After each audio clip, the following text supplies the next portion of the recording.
What's happening? Jesus, Apparently, what's happening? technical difficulties. Good God, I'm starting to hate StreamYard with a passion. Ugh. Sorry, everybody. There was another one of them wonderful StreamYard glitches that they like to have. So, welcome back again to the cafe. Thank you for joining us today. Me and Arctic Box here, looking into another cold case. What happened to Miss Madison Scott? It is Friday. Copying a cold case today. So we will be looking into that. Mama Bear said she would be joining us here relatively soon. So Yeah, Arctic, this case is crazy. She goes missing from not one but two different parties, and then yeah, is found. Yeah, it's wild. it is nuts. Absolutely nuts. And there's a lot to it as well. I don't know why I keep falling into these crazy, weird, mysteriously strange cold cases. I mean, I love them. I do. I love them. I mean, it's like the stories behind them are, and I hate using the word entertaining. You guys know that, but they draw me in, and I can't not look at it. I start reading one of it, and it's like, well, I need to know one Oh, of them. I get it. I mean, the one I covered today happened literally right in my backyard. It's going to be premiering at 3 o'clock Central Time, but the mother had met this woman. Well, so a friend of hers introduced her Hmm. to the mother, and the baby was literally ripped right out of his crib. And the mother has been kind of dragged because the woman was a carny worker, and Gotcha. she let the woman live in the house with her and her four kids because she needed help with the kids because the father was in jail and she had to work. And it's just a wild case. I literally believe this little boy that I'm covering today probably is one of those that's out there living as someone else's child and doesn't even know that he's been abducted. Yeah, those are so scary and or not scary, but so sad and just unbelievable that there's think about that, you guys. How many people, kids, children, even adults that are grown now have lived this life thinking that they know they live this awesome life with their family, or maybe not always awesome, but you know what I mean, and grow up and come to find that that's not who they are. That's not who their family is. That blows my mind. Like the top of my head comes off because it's like how do you live this life? And then when you find out the trauma and the twisted things that go through your mind and flip you. I mean, it's just so sad to me that people have to go through things like that, you know? Yeah, Um, I mean, and this kid's poor sister, he was in the same crib that this baby was ripped out of, and she believes wholeheartedly that her brother's still out there somewhere and being raised by this lunatic that ripped him right out of the crib. So wow, that's just horrible.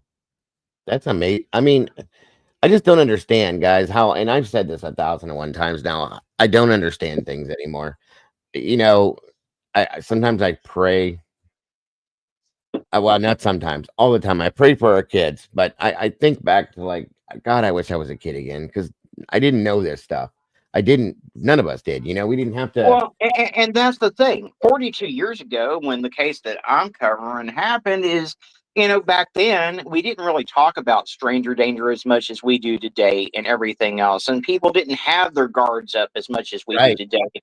And that Yeah.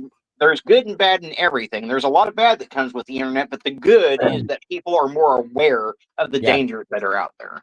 Yes. And I got to be honest. Like, thank God we have the internet now because back in 1985 when these things were going on, there was no way we could do what we're doing right now. I mean, we could run around with a notebook and a pen, write down whatever information, but we didn't have the ability to go find these things and put their faces out to the whole world within a matter of seconds for people to see. And that is probably one of the greatest things that was given to us in this, with what we do. Now, if we didn't have this, that I can only imagine what people have gone through over the years when we didn't have this. It had to have been, horrible. You don't have the options when somebody goes missing to throw an Amber Alert up, put it on the internet, and spread it across the whole world within a matter of 5 minutes now, as compared to, you know what I mean? So that I am grateful that we Well, have I that. mean, and I'm going to give you an example of the power of the internet. I've been helping the sister of a missing young man. We made flyers. We got them posted on Ware Foundation, MPIA, and all the websites and everything. Right. Blasted nationally out there. I've done video on him and everything. And she got a call that there was a possible sighting in California of him. Right. Unfortunately, it turned out not to be him. But the thing is his flyers getting seen. If it wasn't Yes. for that flyer being seen, there would be no tips coming in. No one be talking about it. No one be looking for him. So whenever you see a flyer on social media, just think about if it was your loved one, and just take that 1 second to share that flyer out to your Facebook and your Instagram or wherever, because that's what brings these people home, guys. Yes. Absolutely. That's why, guys. That's why we stress. Um, with Arctic's petition and this and that to try to get the Amber Alert changed, how important it is for these Amber Alerts to go out with children when they do, and immediately, because we've seen it, and I've said this a time and time again. Arctic has said it. Everybody has said it. We've seen how fast the turnaround can be on this as compared to when you don't put one out. What happens? You know what? The one that I put out yesterday, I was confused. I asked you about that happened back in, well, I think it was 2012, and it's an Amber Alert going out now for these kids that went missing then. And I'm like, what the hell's going on with this? You know what I'm saying? So there's cases you've looked at that I've looked at that there was never an Amber Alert or any kind of alert put out 45 years later. Now they're putting something out saying, hey, this person's been missing for 45 years. And, all of these cases and stuff. So that, again, attests to the power of what we can do here. So it's amazing to me. It is. Absolutely. And I'm grateful. I'm grateful to have gotten involved with this stuff. It makes me feel like I'm doing something now, trying to even covering the cold cases that have been. I love these, like you guys know that, but like even the new ones with the missing stuff, it feels like I'm doing something of importance now, and that makes me feel like you wouldn't believe. You know what I mean? So I'm grateful for that, for you guys. Absolutely, absolutely. And we had another good outcome yesterday. The Amber Alert has been resolved for the North Carolina young lady that was missing. Yes. And two scumbags were arrested in the process. So That is awesome. I didn't hear about the arrest. That's great. That is great. I've had my granddaughter since last night, so I've been that's why we're running late today and all that other fun stuff. You guys know how that goes. So, who do we have here today with us? Arctic, it looks like Stormy's in the house. Welcome back. Critical Minds. Hello, Miss Sassy Cassie, the SRBBB. Good to see you, my dear. Appreciate you being here. Of course, the sassy one. In Stitches in the house. Good to see you, Stitches. Arctic Fox, of course, up here with me. Peggy Bradenbaugh, welcome back to you. I hope I say your last name right. If I don't, just slap me. Let me see. Steven with SW Collectibles and Music live streamer. Good to see you, sir. You keep changing your name, brother. It's hard to keep up with you, but I like it. I like it. Miss Tandy's in the house. Got a day off from school. Appreciate you being here. And of course, the tomboy with her charm in the house. Good to see you. The lovely Miss Kim Marin. Oh my God. Great to see you, Kim. I hope you're doing well. Not working too hard. We don't get to see you often. Great to have you here today. The lovely Miss Wisdom Speaks. Thank you for joining me. I hope you're doing okay, Miss Wisdom, and feeling better. You don't need to be in the corner. Nobody puts wisdom in the corner. Let's see here. It probably is user error, Tandy. I agree with you on that one. I hate StreamYard. I really do. If it wasn't so easy to use and all those other ones were easier, I probably would not be on it. Mikey's in the house with the last 24. Thank you for joining us, Mikey. Great to see you, brother. Walt Harrison. Good to see you, sir. Thank you for being here today. Our Doodlebug, there she is. Good morning, dear. Good to see you. Hope you're doing well today. And we love you too, Miss Kim. I hope you're having a great start to your day. And if you're having a day off, you deserve it. I hope you enjoy it. I think I caught everybody here. If I didn't, I will catch up with you. I promise. Oh, Mark. Where are you, Mark? Mark Schumann in the house. Good to see you, sir. Thank you for being here. I appreciate you, brother. Well, thank you. Thank you too. It's so nice to see you. Picnic. Okay. Picnic. Thank you for that, Doodle guys. Please, if you have not yet, please jump on over, hit that link, subscribe to Arctic Fox True Crime so you can see all the great things he puts out on a daily basis. Make sure to hit the notification bell so you don't miss a thing, and share it out, guys, because there's plenty of other people that will want to see it. So thank you, Doodle, for that one. Problem in chair, not in computer. I got you, Tomboy. I got you, Tomboy. It is true. It is true. Now, truly, I don't know what happens with this StreamYard thing. Everything was up and running. This has done this many times before. And I'll happen to glance up and it starts doing the buffering thing. And then it says stream ended. And I'm like, what are you talking about? Unless I have a ghost in here, which I do believe is very possible, that likes to hit buttons. That's the only other thing that makes any sense because I'm not touching nothing. All of a sudden it ends and it just started. So it is what it is. Thank you again. Another great one for Mrs. Barbara Hall. Timmy's Legacy. We all know all about Miss Barbara and her story. Guys, send prayers to Barbara today. She's on her way back up to Fredericktown. Yeah. She's going alone. And so she just needs your thoughts and prayers today. It's going to be a very rough day for her today. So, Barb, if you're tuned in, we love you. Every one of us. We know how hard today is. We know how hard this month has been for you. And just know that we're all behind you in thought and prayer. And we're holding you up, Barb. We love you. You're not alone. And you know, at any given moment you reach out if you need to, we're all here for you. So be safe, be careful. God be with you, Barb. We love you so very much. Yeah, guys, if you will, please keep her in your thoughts and prayers today. It's a rough day for Barb. This month has been bad all the way around, and it's been building to today. We all know what this means. So just support her in your thoughts and in your prayers, if you will, please. Barb has a beautiful soul. She's a beautiful person in life, just in general. And the journey that she's been through with this is just, it's amazing that she's doing what she does every single day. So God bless her. And thank you guys all for supporting her through this too. Thank you, Doodle, for that. And Arctic for what you said. I appreciate it. Yeah, why did she go on her own? I'm surprised about that. well, one of the people that was supposed to go with her wasn't feeling well. She can't take her friend Gina with her because her friend Gina's in a wheelchair. Mm, So, Doodle probably would have gone, but she didn't want Doodle to go because of her lupus, and she was having some issues with her lupus last time Doodle went yeah, with her. So, I get it. I get it. And Doodle, God bless Doodle. Doodle would have been there regardless, but that, you know, Barb is. No, I understand completely, Doodle. I understand completely. There's no explanation needed there. I just wish Barb had other people close to her besides, you know, Doodle's always there for her. You're always there. We all try to be. I wish yeah, she I had mean, more I people. talked to her on the phone last night. I said, Barb, if I was closer to you, because it's Oh, like yeah. a 4 hour drive. Well, not 4 hours, but it's a long drive for me to get from where I'm at to Fredericktown. Yeah. And if I was closer, I sure as hell would be up there with her instead Oh, of. yeah. And I promise you this, if anything were to happen, even in it's Doodle's gone. I guarantee you she'd jump in the car and she'd be there within whatever time it takes to get there from her place. So I know that much. I'm sure Doodle's watching her and paying attention with everything too. So it makes sense, guys. Just like I said, keep her in your thoughts and prayers, and that'll keep her supported in that aspect. She'll be good. Barb's a strong, strong woman for everything she's done with this journey, guys. I'm telling you. Not many people could withstand what she has and keep on going forward. I kind of figured that too. Doodle says, I have eyes on her. She's staying in direct contact. Amen. God bless you, Doodle. We love it. Amazing people you guys are for doing everything you guys do for these people.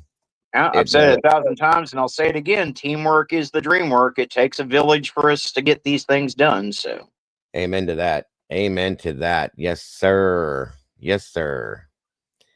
Um, I know you do, dude. I know you, Doodle. I know you do. Um, absolutely, Peggy. We all keep her in our thoughts because, like I said, she's been through a whole hell of a lot and back. I say it, she's been through hell and back twice, but and that's it right there. Yep, she is the warrior. That's a fact. That is a fact.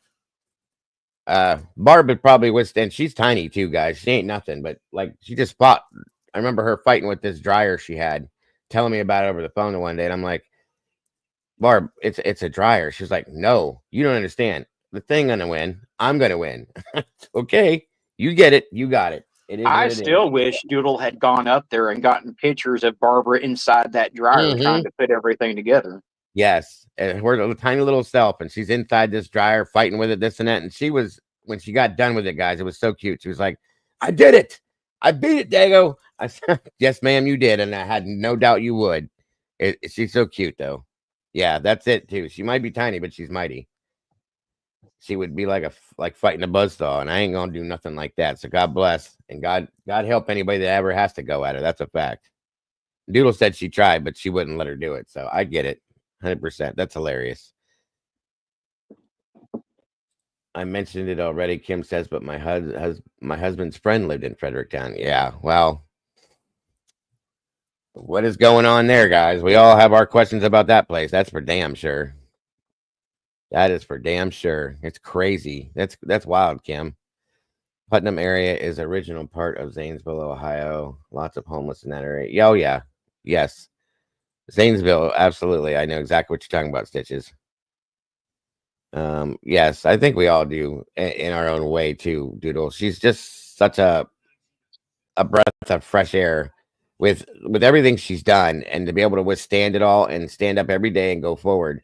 It makes the rest of us look at our lives and go, in our circumstances, like, that's nothing, compared to what she's done. It's just, that's how I look at it, at least. Absolutely do.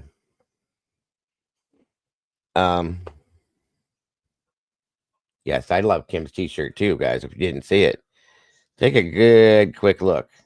See that shirt there? That's pretty neat, ain't it? I like it. So first and foremost, I want to double check something. Is there an Amber Alert out right now, Arctic, that you know of? A new one? And not that I'm aware of. I haven't gotten one this morning sent to me or anything. Okay. All right. I just wanted to double check that, just to be sure. 1 minute here. Missing homeless woman from Putnam / Zanesville. Oh, okay. Do you have the information, Stitches? That makes it hard when the homeless people go missing. That's really hard too. Now, I will say one great thing that happened. She's been located safe. Thank you, Tomboy. There was one from Missouri, but she's been okay. Gotcha. All right. Thank you. That's Thank you. one of the few that didn't get sent my way because I was unaware of that one. Yeah, it probably came out and went and was taken down quick then. Missouri, imagine that. We also had, I just think it's amazing. So I do want to throw this one back up again, because this is still Miss Doodle sent to me again. Thank you, dear. Okay, hold on here. We talked about this yesterday for a little bit. Chloe Leverett, Christopher Daniel. This is the one I was talking about this morning, you guys. An Amber Alert's been issued for 9-year-old Chloe Rihanna Leverett, 7-year-old Christopher Gage Daniel. The children were last seen on Sunday, September 23rd of 2012. At approximately 6:30 p.m. by a neighbor, Chloe and Gage lived with their grandparents at 730 Kingdom Road, Unionville, Tennessee. That home was destroyed by a fire on Sunday night at approximately 9:30 p.m. After an extensive 5-day search, multiple fire experts have processed the scene and are unable to locate evidence that Chloe and Gage were victims of this fire. The location of Chloe and Gage is unknown at this time, and Christopher's photo here is shown age progressed to 17 years. So this would be him at 17 years old. And then Chloe's photo is shown age progressed to 19 years old. If you have, and that would be right there, if you guys would have any information, or anyone has any information as to where these two could be, or if you, Christopher and or Chloe, see this by some chance, please reach out. Call 1-800-TBI-FIND 911, or just reach out to somebody and let them know that you're okay. If anybody knows where they are, let them know that where they're at, please.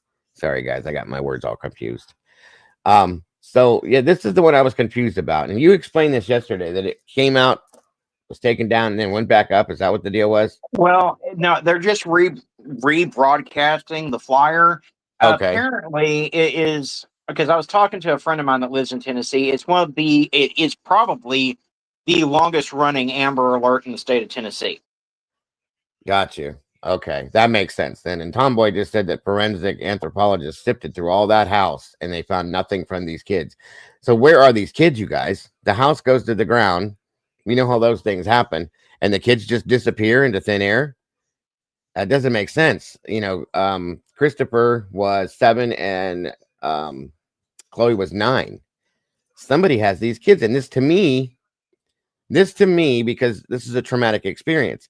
This to me could relate to what Arctic was saying about kids that grow up with people and think that that's their family and may not know that they're even missing, you guys. And I know they were 7 and 9. They should have these memories. Trauma, in a lot of senses, will cause things like that to just be gone. You know what I mean? And it may come back. They may know. They may not know. And I'm just hoping that they're okay somewhere and that maybe they'll see this, or somebody that knows them will see this and say, hey, these kids are here. That's something. These stories like this get me. They really do. There were 2 reported sightings in Costa Rica. The FBI was called, and I can't find anything out after that. Well, thank you. I appreciate that, Tomboy. I did hear that yesterday. There was 2 reported sightings of them in Costa Rica. Maybe they're there, you guys. Maybe they're there. And that would be wonderful to know that they're alive and well and everything is good. So absolutely. Absolutely. Welcome, Paula. Good to see you this morning, Paula. I hope you're having a wonderful day, dear. Thank you for joining us.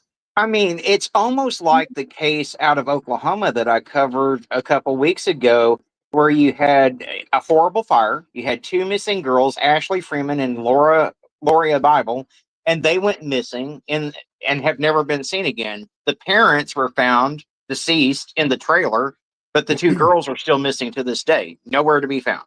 Right. It's wild, isn't it? I mean, the thought of it being that way is like, how does this even happen? It doesn't make sense to me in some senses. So yeah. Thank you, Stitches. I think this is the Zanesville woman we're talking about that went missing. She's kind of tiny here. Let me see if I can make it just a little bigger for you guys. There we go. Yeah, I think I found it and put it in Discord too. So yeah, this is the one you sent. Zanesville Police Department is asking for the public's help in locating a missing woman. Lindsay Richards was reported missing on February 24th of this year. According to police, she was last heard from on February 20th and is known to be homeless. Most recently seen in the Putnam Avenue area. No clothing description is available. Anyone with information on Richards' whereabouts is urged to contact the Zanesville Police Department at 740-455-0700. Again, if that's what she looks like currently, you definitely could get a good look at her. She's got pink hair, which is very noticeable, and hopefully that will be something that will make people draw attention to her. You know what I mean? So hopefully they can find this lady and bring her back to where she belongs. Let people know she's okay. And it's one of those sad cases. There's so many people from our homeless communities that go missing, and unfortunately, in many cases, law enforcement doesn't take these cases seriously. They write them off because they're homeless. And yep, and it's sad. that we keep sharing the awareness, getting their faces out there. Hopefully, someone will step forward and do the right thing. So. Yeah, and Zanesville, Stitches is right. Zanesville is not a great place to go. I wouldn't go there either alone. Stitches, I agree with you. Good morning. Well, good to see you, brother. Thank you for being here today. Anybody that goes there, you'll know what I mean. If you've been there, around there, if you're from Ohio, it's not a great place to be, especially not alone. So it kind of tells the story as to what could have happened. There's a lot of drug stuff that goes on around there, and it's just a bad area. So hope and pray that they find her safe and sound and they can bring her back to where she belongs. And the people that are worried about her can be put at ease. So let me see here. I just want to make sure. Thank you, Tomboy. Before I go, where'd they go? There they are. Nothing has changed from my understanding with Sophia Franklin. That has not. I haven't seen any new updates on that. No updates. They do say that they believe he's actively switching the plates on that car. It probably isn't a Pennsylvania plate anymore on it. I would guarantee you are right, my friend. What's worked for him so far. I hope to God they can get this resolved soon, because it just bugs me. It bugs me to no end. Of course, we still have this situation has not changed. The car has been found abandoned in Texas. Oh shit, where exactly in Texas was it, bud? Amarillo. Amarillo. Thank you. Again, Anthony Stroder, 2 years old. Caitlin Thornton, 22 years old, and they are both with Aurelio Cardenas and RSO. This child does not need to be around this person. The car was abandoned, like I said, in Amarillo, Texas, and there's been nothing since. I'm going to gather. Still no Amber Alert issued for this little boy. Now, let me tell you, when I was in Oklahoma City, I went and I plastered flyers for both him and Sophia all over town. Good. So hopefully someone will step forward. I mean, they need to issue an Amber Alert. Why they haven't done it at this point, I do not know. If something happens to that little boy, I personally will hold law enforcement accountable for not issuing an Amber Alert for him. Absolutely. I agree. Absolutely. I mean, come on. This is the registered sex offender. Okay. This should be like top priority. Not top priority. You guys know what I mean. To get on top of this, to make this, to get this solved. Amber Alert would be the best way that they could have done this. Right away, they should have done that. They put out an endangered and I don't get it because it meets all the criteria in Oklahoma. You've got a suspect, you've got a vehicle, which was later found, but it met all the criteria for an Amber Alert. The mother that he's with is his non-custodial mother, so it was an abduction. Why has there not been an Amber Alert issued? I don't know if in this area they think these endangered alerts are more important, but I don't believe they are. No, not at all. This right here is the priority. I'm not trying to sound ignorant. I don't care what happens to these two by any means whatsoever. He's the priority. In turn, that should be an Amber Alert. I absolutely agree on that. And that should have came out the day that this happened. Here we are. How many days later, you guys? You know what I mean? It's I'm trying to find I couldn't remember the date on this one, but this has been what, over a month now we're going into, right? I believe. Hold on a second. I don't see in here the date. I thought it was around the beginning of February. We've been talking about it for a while.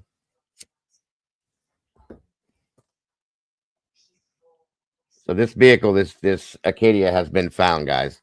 They haven't. They need to get this child away from both of these people. And this child back with the custodial parent, the father, obviously. Excuse me.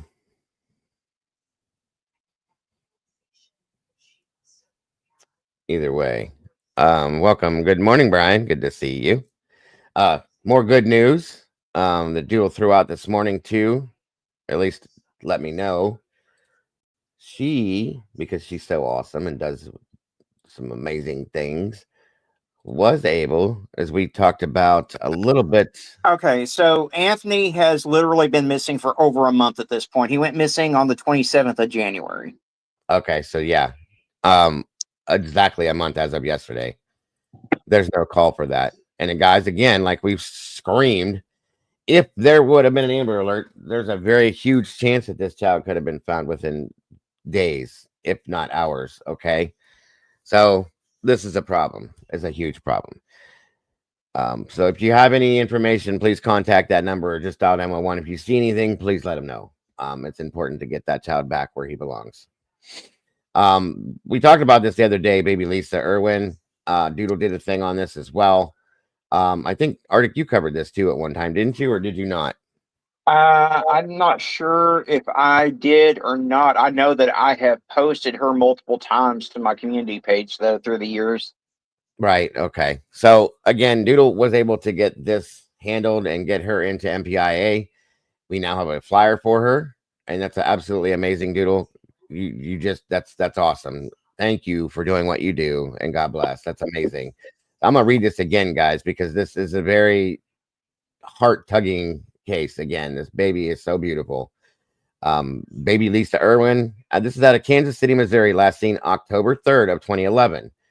10 months old at that time, 2'6" and 30 pounds. Lisa was last seen at her home in the 3600 block of North Lister Avenue in Kansas City, Missouri on October 3rd of 2011. Her mother, Deborah Bradley, put Lisa into bed in her crib around 6:30 p.m. On October 4th of 2011 at approximately 4 a.m., Lisa's father, Jeremy Irwin, returned home from work to find the door wide open, all the lights on, and 3 cellular phones that were missing. When authorities questioned Deborah Bradley, she initially stated that she had checked on Lisa around 10:30 p.m. the previous evening. Later, Deborah Bradley, excuse me, shared that she had been drinking with a friend and was unable to recall the exact time she last saw Lisa. The last moment that she was certain of was around 6:30 p.m. before she began drinking. When Lisa was sound asleep in her crib, when Lisa was sound asleep in her crib. Earlier that night, multiple witnesses reported seeing a man walking approximately 3 miles from the home, carrying a baby, dressed only in a diaper. It remains unclear if these sightings are connected to Lisa's disappearance. If anyone has any information about baby Lisa, please contact the Greater Kansas City Crime Stoppers at 816-474-8477. Very important stuff, guys. And this is just so sad to me. The whole situation that we talked about is just very sad. And I feel like I just can't with this. She's such a beautiful baby. And anybody that would want to hurt these children, guys, I just don't get this. I don't get it. I can't ever process it. Stitches says more missing people in cold cases, Muskingum and Guernsey County. Okay. I know we have a lot in the Northeast Ohio area that I was talking about yesterday, and there's just Ohio is bad. It's way worse than I thought it was. Tomboy says Texas is stingy with their Amber Alerts. I can say that. I don't think that's the first time I've heard that. Yes, great job with that, Doodle. That's amazing. Who was she drinking with? And I don't know, Stitches. It was a friend of hers, and no, I have my feelings on who took this baby. We talked about it with the whole story the other day. If you haven't seen it, go back and kick the replay either with Doodles or mine, and it tells the story there about what actually went down and who was involved. It's very sad, the whole thing. Let me see here. Tandy says, Arctic, it shouldn't even be weeks. Just saying. Well, I agree. Those alerts need to go out immediately. But my point is that I do see Texas actually issue them easier and more often than I do other states. Like several of the Amber Alerts that go out in Texas would never be issued in Arkansas or Oklahoma. Right. Yeah, that's why all this stuff needs to be just one way, no matter where you're at, no matter what the deal is. End of story.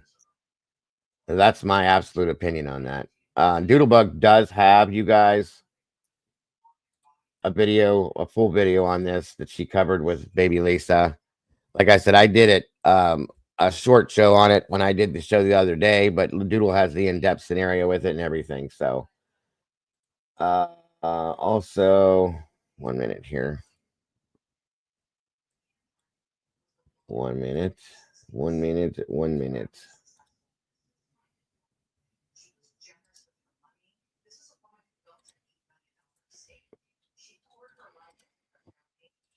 Well, I'd like to learn where you learned who your teachers are, Doodle, so I could learn too, for sure. The link I just dropped is Doodle's video on baby Lisa for those that want to go check it out. There you go. Thank you, sir. Right there. And that link I'm putting in here, of course, is Doodlebug's link. Anybody that has not checked out her channel, please do, if you will. Hit the notification bell so you don't miss any of this stuff, you guys. Please and thank you.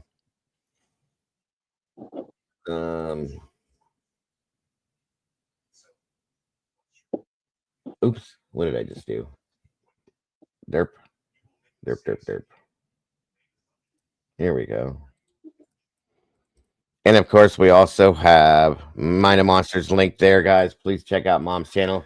I know most of you guys have all these links, but I still like to drop them from time to time as often as I can to make sure that people that may not have them, you just never know, can get them. And also our Mama Bears link too. Oh, wait a minute. Here we go.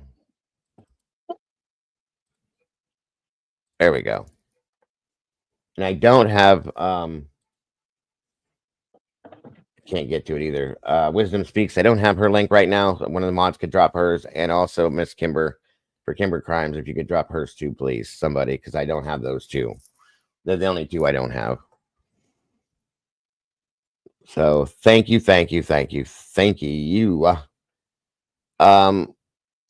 Oh, welcome, Elizabeth Wagner. Good to see you. I don't know. Let me see. What time is it? Okay, we got just a couple minutes here.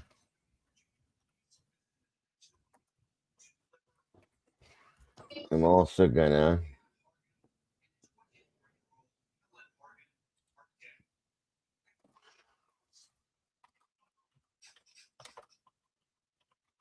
throw up a couple more of these before we get rolling.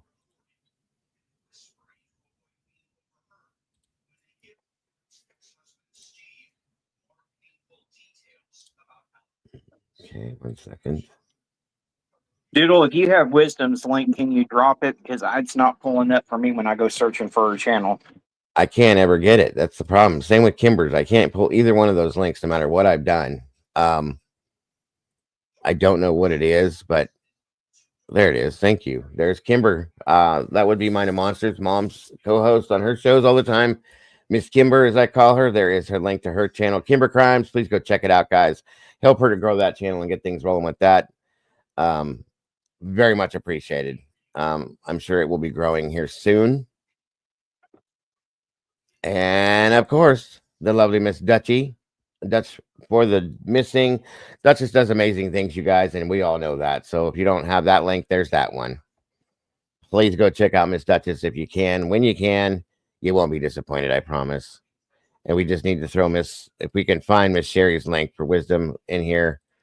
That's the one. Thank you, Doodle. There it is. There it is. Thank you so much. Damn, Doodle. You are amazing. Again, Wisdom Speaks. Miss Sherry does the same thing as she puts out these missing posters and a lot of I think Wisdom has put out a lot of indigenous stuff too. So guys, please go check that out if you could, please, and thank you. Miss Wisdom Speaks, again, another channel you won't be disappointed in. And of course, yes, hop on the Dutch bus. There you go.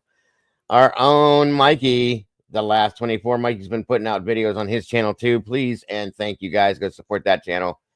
Mikey's an awesome person and has been doing really great things. And is just going to get better and better as we go. So please go support as well. Hit that like button and the notification bell because you don't want to miss it, and share it out. And thank you, Mikey, for the things you do, brother. So very much appreciated.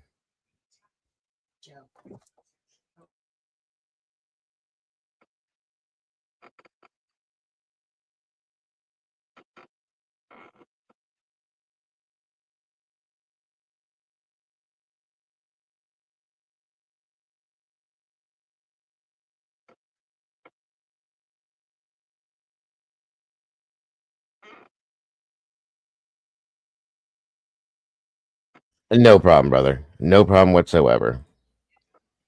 It is. That's a fact, Jim. That's a fact. Very much so. So I don't know. Real quick here, I'm gonna run a couple of these and on we will go. Thank you, Arctic, for doing these again, as always. Very much amazing. The things you do. And of course, I'm sorry. Our little own Molly Drake. Molly does all sorts of crazy, amazing things in her channel, guys, and it's so interesting. It really is. So please go check out Molly's channel if you will. That is a little different than this other stuff, but I'm telling you, it is so interesting. She does a great job. She's so very talented. Please go check out Molly's channel as well. Thank you, Doodle, for that one. I feel bad. I didn't even think about it. What I know what you had this morning, Tomboy. Fresh ground coffee, I'm sure. With fresh ground coffee beans. It drives me nuts. Thank you, Doodle. I thought I dropped Mom's link, but thank you. There's another one, of course. Yeah, Molly's very talented with all her stuff. So, guys, you will not be disappointed. Go check her out, please, and thank you.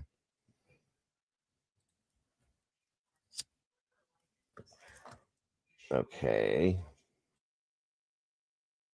What's going on, guys? This is Arctic Fox. Welcome back to the channel. Today we are looking at the missing persons case of 18-year-old Brianna Epperly, who is missing out of Augusta County, Virginia. Brianna is 5'5" tall and weighs 125 pounds with black hair and green eyes.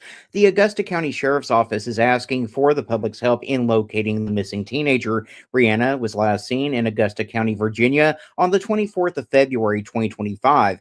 Brianna's whereabouts are currently unknown, and she may be driving a white 2007 Honda Accord with Virginia tag number TEA 4893. If anyone has any information on Brianna or her whereabouts, you're asked to contact the Augusta County Sheriff's Office at 540-245-5333 or Crime Stoppers at 800-322-2017. You're not the only one that said that, Kim. He's got a definitely interesting voice, that's for sure. Guys, that last link I threw up there, that's Mr. Steve's channel, the True Crime Web. Please, and Doodle, thank you for that too. Also, if we can throw Southern Gal's link in here too, you guys. I forget some of these. I'm sorry. Doodle, you have them all. That's amazing. I appreciate you doing that too very much. But that's Mr. Steve's channel. Please go check out Mr. Steve. I mean, if anybody out here, he's probably the best resource and one of the best things we have out here. I respect him so very much, and he does so many amazing things. So please go check out Mr. Steve's channel as well. I'm telling you, it's so helpful in so many different cases. It really is. Thank you, Arctic. There's Southern Gal's link, guys. Miss Dawn does the same stuff and does amazing things too. You won't go wrong. I'm telling you. I just need to hit repeat and just keep saying these things about all these awesome people, because there's so many awesome people out here doing this now. I'm so very proud to know these people and know that all these people have come together in this linked community to be able to do these things to help in so many different ways. It's amazing to me, and I love it. Absolutely love it. I have more good news today too. I got notification from Justice for Maddie that her bench has now been fully funded. So that is, for those of you that aren't familiar, Madeline Soto. We all know her case. There was something in the works about putting a bench at her memorial, and Mom has been working tirelessly on going to Maddie's memorial regularly to make sure that all of the locks are there from all of us, and just kind of keeping it together and putting flowers and stuff like that there. And the bench was something that had been talked about a while back with a plaque on it. So Arctic is saying now that it's been completely and fully funded. So now they just have to go into production to put it there, get it made, and put it there, guys. That is amazing. They're supposed to have a ceremony sometime in March for the bench. They were really trying to get everything together so that they could have that done. I know that they're going to have water and refreshments out there for the ceremony. That's the only thing that they may need some monetary help with. But I'm just so thrilled that bench is going to be there for Maggie. Yeah, and hopefully somebody will be there live so that I can stream that too to show everybody. Mom said that she's going to be at the ceremony and she'll take pictures and video while she's there. That sounds great, and I'll be able to show that to you guys, because that's something that's amazing. That just absolutely almost brings a tear to my eye at this point. She deserves so much more than that, but that is something that can be there forever and ever, and her name will never be forgotten because of that. And that just absolutely warms my heart. That's amazing. Anybody that helped with that, to help to fund that, God bless you. Absolutely. Cap saying, welcome, Cap. Are you guys doing the bench on the farmer's property where Maddie was found? I think it's going to be put where they moved the memorial to. Do you know exactly where that's at, Arctic? Because I couldn't remember. I'm not sure exactly where it's going to be. I think it's going to be where she was found at. I think that's where it's going to be, but I won't swear to that. Mom can tell you more than I can on that, because she's been in more contact with them. So okay, yeah, I knew that they had moved some of that stuff just for certain reasons to different places, but there is a specific spot that has been made just for that stuff. So hopefully it'll probably be within that area there. 100%. Yeah, the farmer is a really nice guy for allowing all the things that he's allowed. That's absolute. And I agree with you on that, Cap. For sure.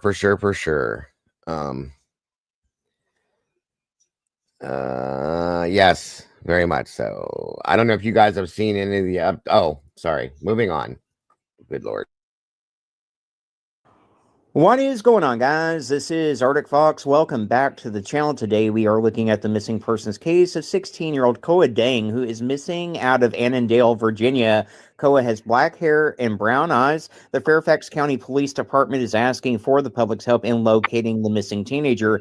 Koa was last seen in Annandale, Virginia on the 24th of February, 2025. It is unknown what he was last known to be wearing at the time of his disappearance, and his direction of travel is also currently unknown. Koa's family and friends are very concerned for his safety and his well-being. Anyone who has any information on Koa or his whereabouts is asked to contact the Fairfax County Police at 703-691-2131.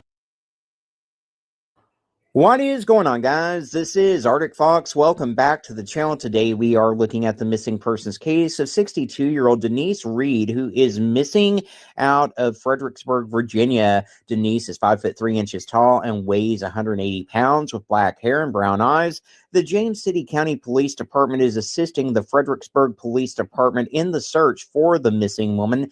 Denise was reported missing on the 23rd of February, 2025. At the time of reporting, Denise was last seen in the city of Fredericksburg, Virginia on the 31st of January, 2025. She had been wearing a purple legging-style pair of pants, a light blue and purple shirt, a cream jacket, and black shoes. Authorities were notified on the 25th of February, 2025, that Denise was seen at a medical facility in James City County, Virginia on the 17th of February, 2025. She departed the facility that same day, and her mode and direction of travel are currently unknown. Denise's family and friends are very concerned for her safety and her well-being. Anyone with information is asked to contact the James City County Police Department at 757-603-6043. What is going on, guys? This is Arctic Fox. Welcome back to the channel. Today we are looking at the missing persons case of 16-year-old Blaine Smith, who is missing out of Fall Branch, Tennessee.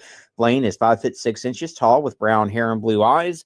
The Greene County Sheriff's Office is asking for the public's help in locating the missing teenager. Blaine left his home in Fall Branch, Tennessee at around 6 p.m. on the 24th of February, 2025. He was seen at a friend's house in the early morning hours of the 25th of February, 2025 in Telford, Tennessee. There was a possible sighting in Johnson City, Tennessee as well.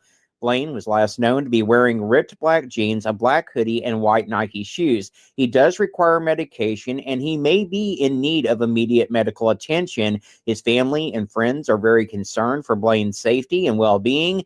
Anyone with information on Blaine or his whereabouts is asked to get in contact with the Greene County Sheriff's Office at 423-798-1800. All right. Thank you, Arctic, for those as well. I always like to put a few of those out every day just to help in those, to get more awareness brought to those. One moment here, guys.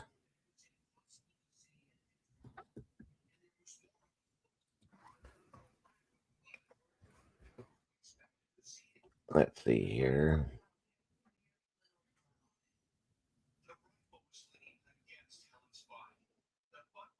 And Lord, thank you, Tomboy.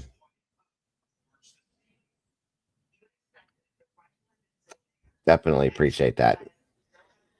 100%. Okay. Do you have anything else to add? Any as far as any of the missing stuff, Arctic, or anything else?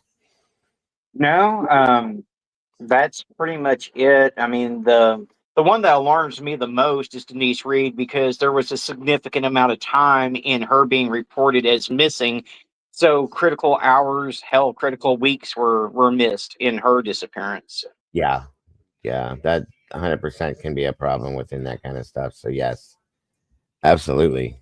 Absolutely. Hopefully there's some resolve to some of these um sooner than later. It's all we can hope for, and hope that what we do absolutely helps in some way to make it known and give more awareness to them so that they can be resolved. That's a fact. So, all right, guys, I guess we're going to get rolling with what we're looking into today. Again, this cold case, guys, is involving Madison Scott and what happened to her. It's again, it's a wild, wild one. Wild situation.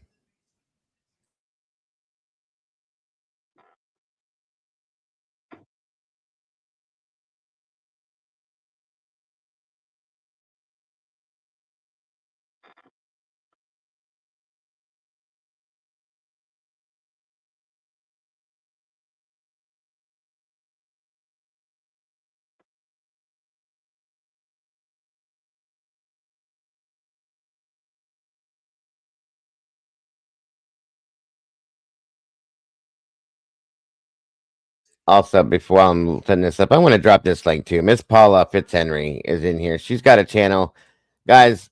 She's a ray of sunshine, as far as I'm concerned. Miss Paula puts out every day a morning message. It tells everybody hello and the sun is shining and all things like that. She's so sweet and such an amazing person, and it really is uplifting. So I want you guys to go check out Miss Paula's channel. Um, just even for that, to get that morning message from her every day. She's such a sweet person, and I really, really think you guys will enjoy it. Welcome, Victorine. Thank you for joining us. I think I dropped the link. There it is, right there. Please, if you will, go check it out, guys. You will be happy. I promise you, you will. All right. Good to see you today, Victorine. Thank you for joining us. Okay, now please work for me. Every time I mess with these downloads, it always does this crap to me. Come on. Okay. It did work. Good stuff. All right, let's get in here.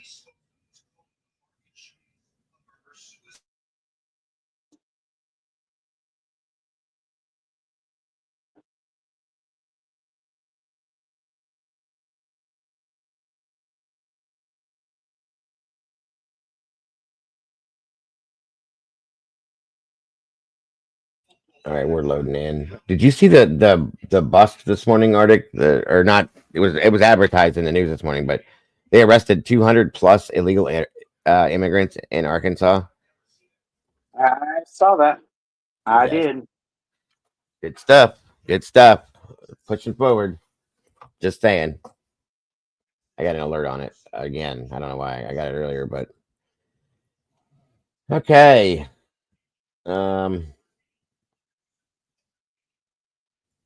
I mean, I've got my case notes on this one if you want me to just read those instead of trying to wait for that video to load.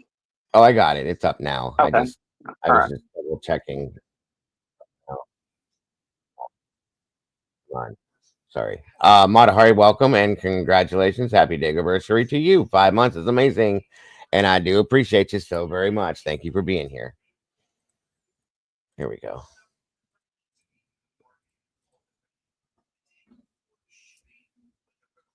She's our world. She's our Let me know how it daughter. sounds, everybody. And we need to find her. We need to get her home where she belongs. This is just, it never lets up. Never. You're reminded of it constantly.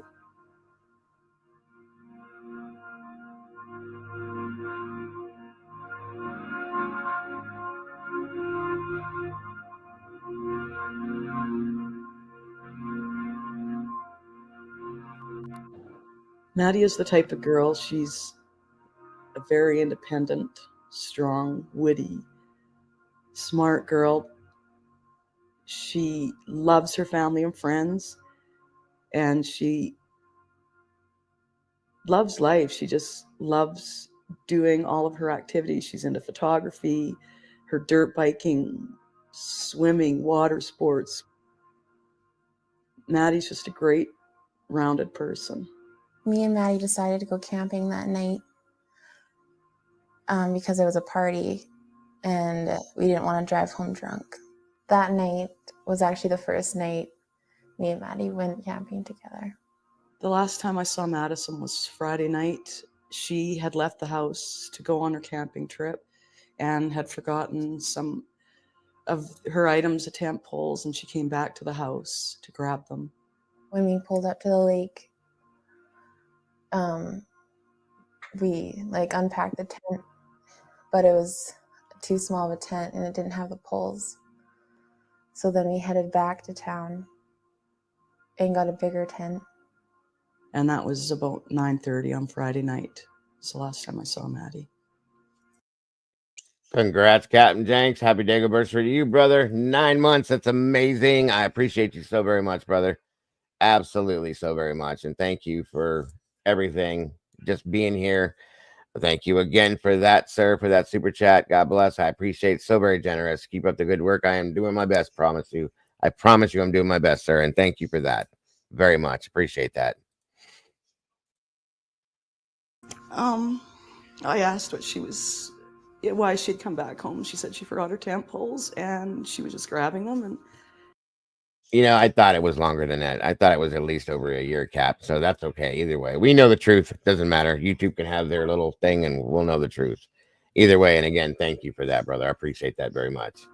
said, have fun, be safe, and we'll talk to you tomorrow. Love you. That was the last thing I said to her. And then we headed back out and set up the tent. And then all the girls went out and got some firewood. And then we came back, and then there was more people. And we set up our tent. And then we started to drink, and more people came. And then there was some rowdy people that showed up that were not friends with the people that were there. I got like super drunk, I guess, and things started to change. And like more people started to show. And then I fell into the fire, and that's why I left. By the time I left, there was around 5 people left. When we first knew something was wrong, I think it wasn't really until Sunday morning. Maddie had made a few different plans. She didn't have concrete plans that weekend. She wasn't sure what she was doing. And there were a couple of her friends that actually tried to contact her on Saturday. We had been trying as well to call her. I was just checking in. Eldon had asked if I'd heard from her, and I had tried to contact her. And the cell service out there isn't very good. And so it was actually Sunday morning was when I hadn't heard from her yet. I hadn't been able to reach her. Dawn had gotten a hold of her friend and her friend's mother, I believe, and we just decided that we should go out to Hogsback and investigate and see what was going on. I tried to get a hold of Jordy, and I phoned her parents' place and spoke with her mother. And her mother said that Jordy had been in since the day before, and that was when I just felt something wasn't right, that we hadn't heard from Maddie. After I got off the phone with Jordy's mom and got her number and found out that Jordy had been at work, Eldon was at work over at his shop, and I called him and told him that I had spoken with Jordy and her mother, and she hadn't been out there since Saturday. So Eldon came home, and we got into one of the vehicles, and we drove out to the campsite. When we got to the campsite, the only things that we found was Maddie's tent and her truck and her belongings. And that was it in the whole campsite. There's just Maddie's stuff. When we arrived at Hogsback, everything was there. Other than Madison was nowhere to be found. This is a spot over here where Maddie's truck and her tent.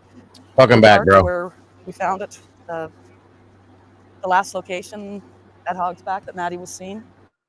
Her pickup truck was parked right in this area close to the table, and her tent was just parked over there on the other side of the table. She had a nice view of the lake. Pickup truck. And this is exactly where we found the truck and tent, all of her belongings, everything but Maddie.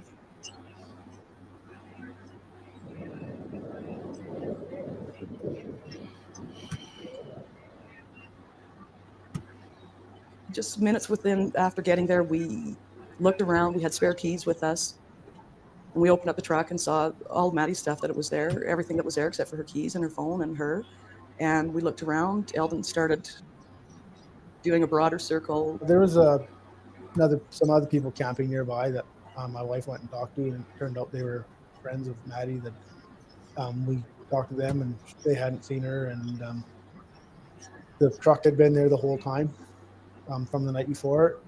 We looked around. I wandered around the trails in the immediate area looking for whatever, and didn't really see anything. So shortly thereafter, Dawn contacted the police.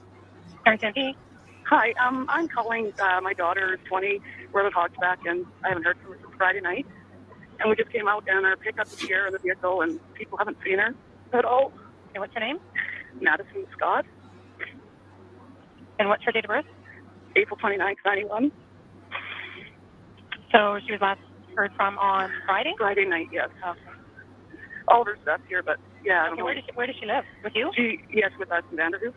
I noticed some people up there, and I went over, and it happened to be a friend of Maddie's, and she had been there for a couple of days, I think, and I told her that we had driven out and we were looking for Maddie and asked her if she had seen her, and she said she hadn't. And so I immediately walked back to Maddie's truck in Tanton to Eldon, and I phoned the police then. So probably just shortly after getting there, within 10 or 15 minutes. Does she have a vehicle with her? The vehicle is here, yes. We are out of Hogsback. I talked to her Friday night, and then we just haven't heard from her yesterday, and her cell phone has been dead. And The truck has been there all the time. the truck, yes, it has been. We're at the Okay. truck and the tent right now. And no answer on her cell. No answer. It's been dead, it seems, since yesterday. It was going through my mind. It's just, where is she? And you just so expected any minute that she would show up. As soon as we drove out there, I thought as soon as we pulled in that she would be sitting there, you know, around the fire with her friends, and I would be asking her what she was doing, and she wasn't there. You know, she just is nowhere to be found. How tall is she? Madison, she would be 5'4", What's her weight? 170-ish, Her hair? ginger colored, Eyes? green eyes.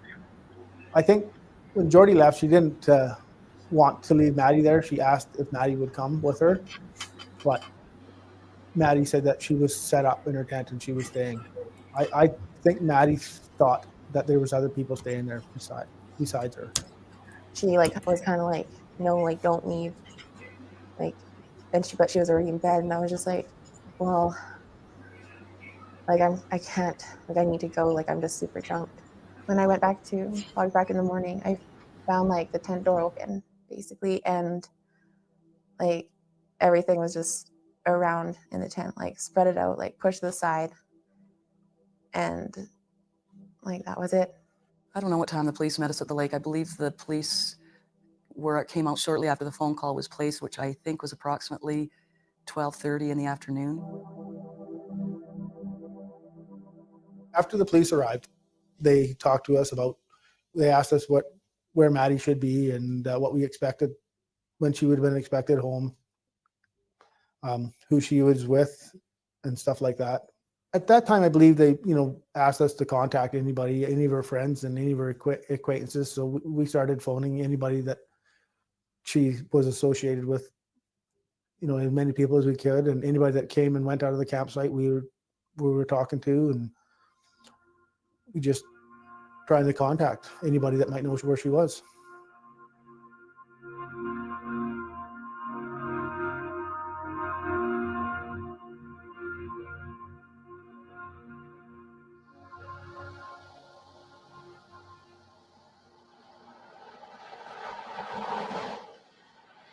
Madison is a fun-loving, super creative, independent, funny, just amazing young girl. In class, she was always a leader. In her video projects, she would direct, edit, script everything out, storyboard, everything. And she's just very independent and fun, gracious. Maddie is super funny. I mean, she's the funniest person I've ever met, and she always has so many activities to do. I mean, if you hang out, you'll be doing something fun. One of my favorite memories with Madison was when she came and spent a weekend with me when my parents were out of town, and we goofed around the entire weekend and put on all my mom's old clothes and danced to Party for Two. We used to make home movies. It's just something to do to pass the time, right? So we make these funny horror movies, and we had visual arts class where we would all get together in a group and make funny movies, because our movies would always be funny. Maddie and I were in the same visual arts class in grade 11 and 12, and we were in the same group. There was about 5 or 6 groups in each class, and we all had a name, and we were called Shenanigan Productions, and we actually ended up winning top on visual arts group in our senior year.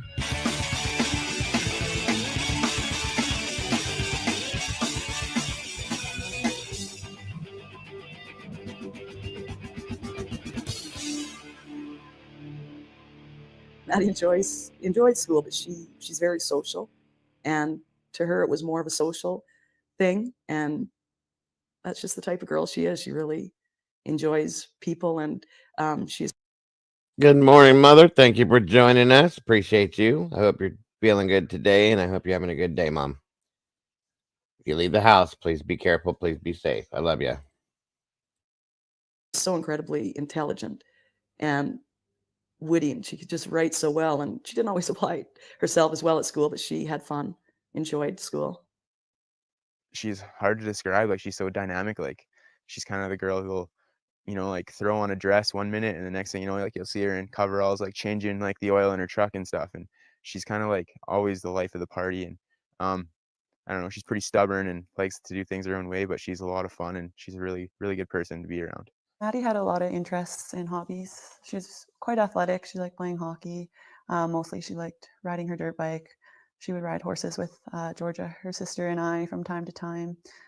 She loved camping. She loved the outdoors. Yeah, she's just very outgoing and really likes trying new things. And if she meets a friend that's into something, you know, she's always up for a new adventure. She is who she is. She doesn't try to be somebody that she's not. And if you don't like her, well, she really wouldn't care too much either way, but she doesn't try to be fake or anything. And she's like one of those friends that would give her shirt off her back to help you if you needed it. It was a complete shock when I found out that she was missing, because she was honestly one of the last people you would ever think that would happen to. It didn't seem like that could happen to Maddie, that no one knew where she was.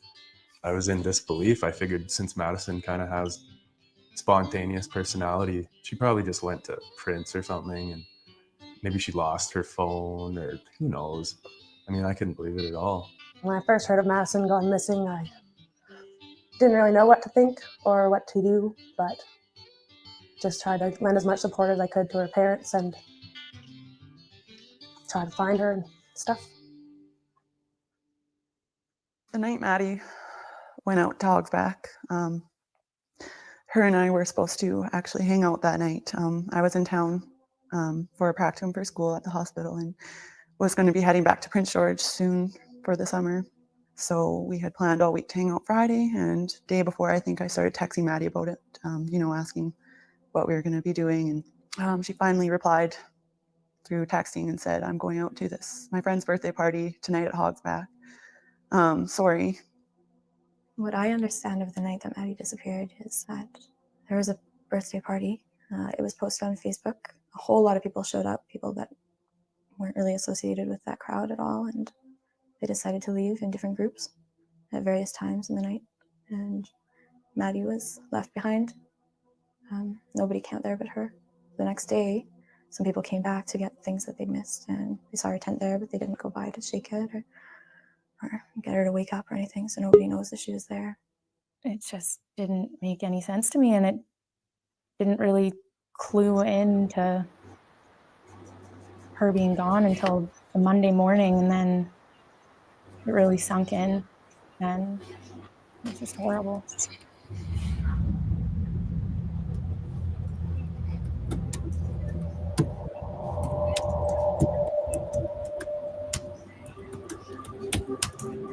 I know Maddie, and so I thought, you know what, if she's in a circumstance, she's going to be able to get out of it. You know, she's just one of those amazing women that are capable of so much. And I was in total denial that no, she's, walked off, like something's happened. Like, I mean, I was crying, I was really upset, but at the same time, I kind of thought, no, not Maddie. Like, this isn't something that would happen to her ever. I would never, ever suspect that this would be something that Maddie would go through.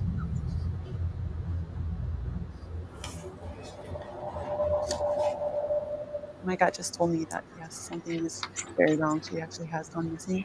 And when I found out she had gone missing, it was from a random text from a random person, just spreading the word to everyone. But for some reason, I felt that it was very true, and, something had actually happened. A lot of people were on Facebook, and we're all saying, Maddie, where are you? And, even weeks later saying, hey, Maddie, weren't we going to get together and, work on your portfolio? Because, I mean, as far as we knew, there was no sign of struggle or anything, and that it was kind of like, what happened?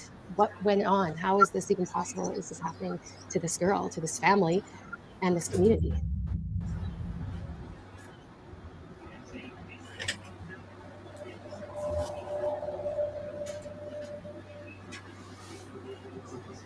I was part of an investigative team that responded to Vanderhoof, British Columbia, after Dawn Scott, Madison's mother, contacted the Vanderhoof RCMP to report that her daughter was missing.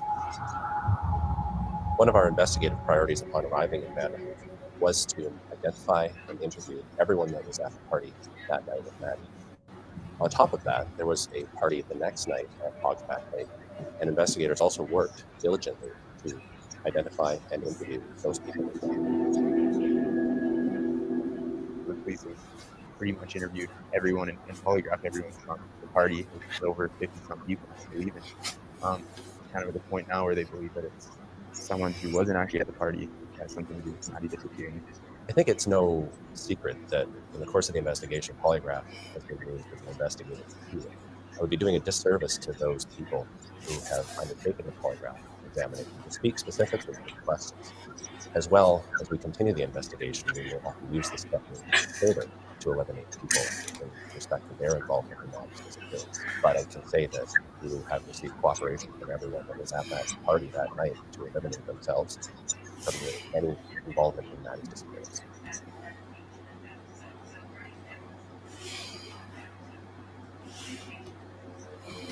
It's been very frustrating. I don't think anybody from the party knows anything, but obviously somebody does. And they haven't come forward yet. In the early onset of the investigation, the investigators were assisted by the Chaco Valley Search and Rescue and other agencies to conduct a thorough search of the area around Hogsback Lake. The search was conducted by land, by air, by water, using RCMP resources, private searchers conducting checks of properties and areas that were reported. The initial search, the grid search around the Hogsback Lake area was conducted under the guidance of professionals with the search and rescue. It was a bit frustrating just in the fact that you wanted to be out there all the time looking, but as the days wore on, we did understand their process, their procedure, and that it made sense for people to just go out in groups of 10 or 12 with one member of the search and rescue team that understood the procedure. The combined search effort where search and rescue, helicopters, dogs, hundreds and hundreds of local people had come out and grid searched. And some of these areas in here have been re-grid searched 2-3 times. We'd go out in shifts and then return back to camp. Of course, we would ribbon the area that we had been searched, and then you would wait at the camp while other teams went out and took over from where you left off, followed your ribbon lines. The search and rescue team was working on a complete map that had a grid around the lake area, and as teams came back, they would mark off that area as being searched. And that was basically how the first few days of the search went. As we know, it turned up no evidence of what had happened to Madison out at Hogsback Lake.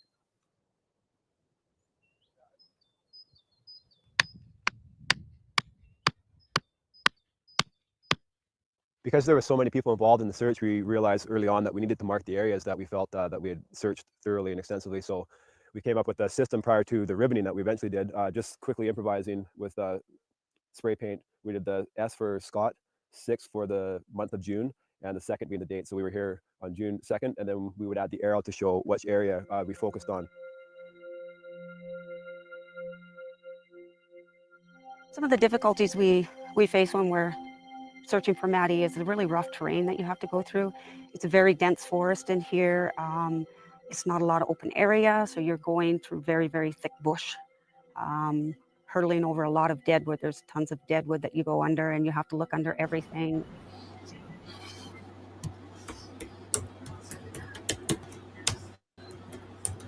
The area is just like so extensive. You know, like you look around at like Hogsback, and there's, you know, like valleys and hills and creeks and stuff. And, like, I know like the whole perimeter of the lake's been searched multiple times, and you know, and there's a network of trails and roads, and yeah, so like you could end up like 2 hours away in Quesnel and not touch a public road.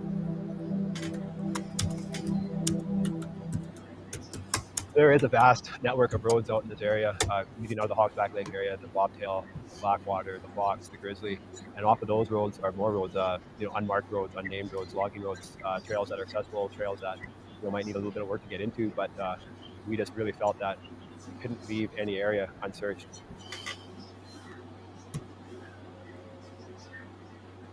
There's a number of people that understand these areas a lot better than we do, and they were a big help in guiding us to locations that would make sense, you know, buildings or structures that really aren't noticeable by the road.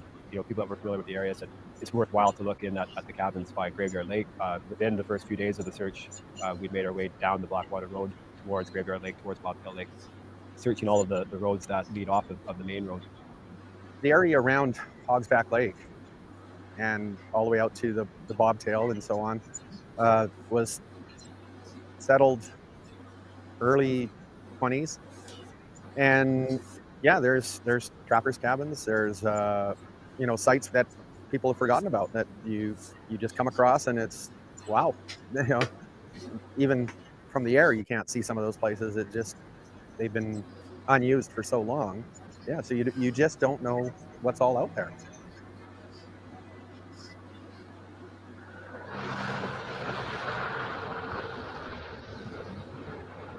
We've just come off of the intersection of the Blackwater and Lobtail roads. This area was of particular interest during the search because of its accessibility from the Hogsback area. The Blackwater and Lobtail intersection was, it is a pretty major high volume traffic area. And during the search, this was an area that the helicopter was able to spot a cabin off of the side of the road. So they were able to give us some landmarks to go off of, and then we were able to access the cabin through quad and then on foot. Of course, as we know, nothing was found in the cabin, but it was just one of the procedures that we used during the search to try to find any sort of structures that should be searched.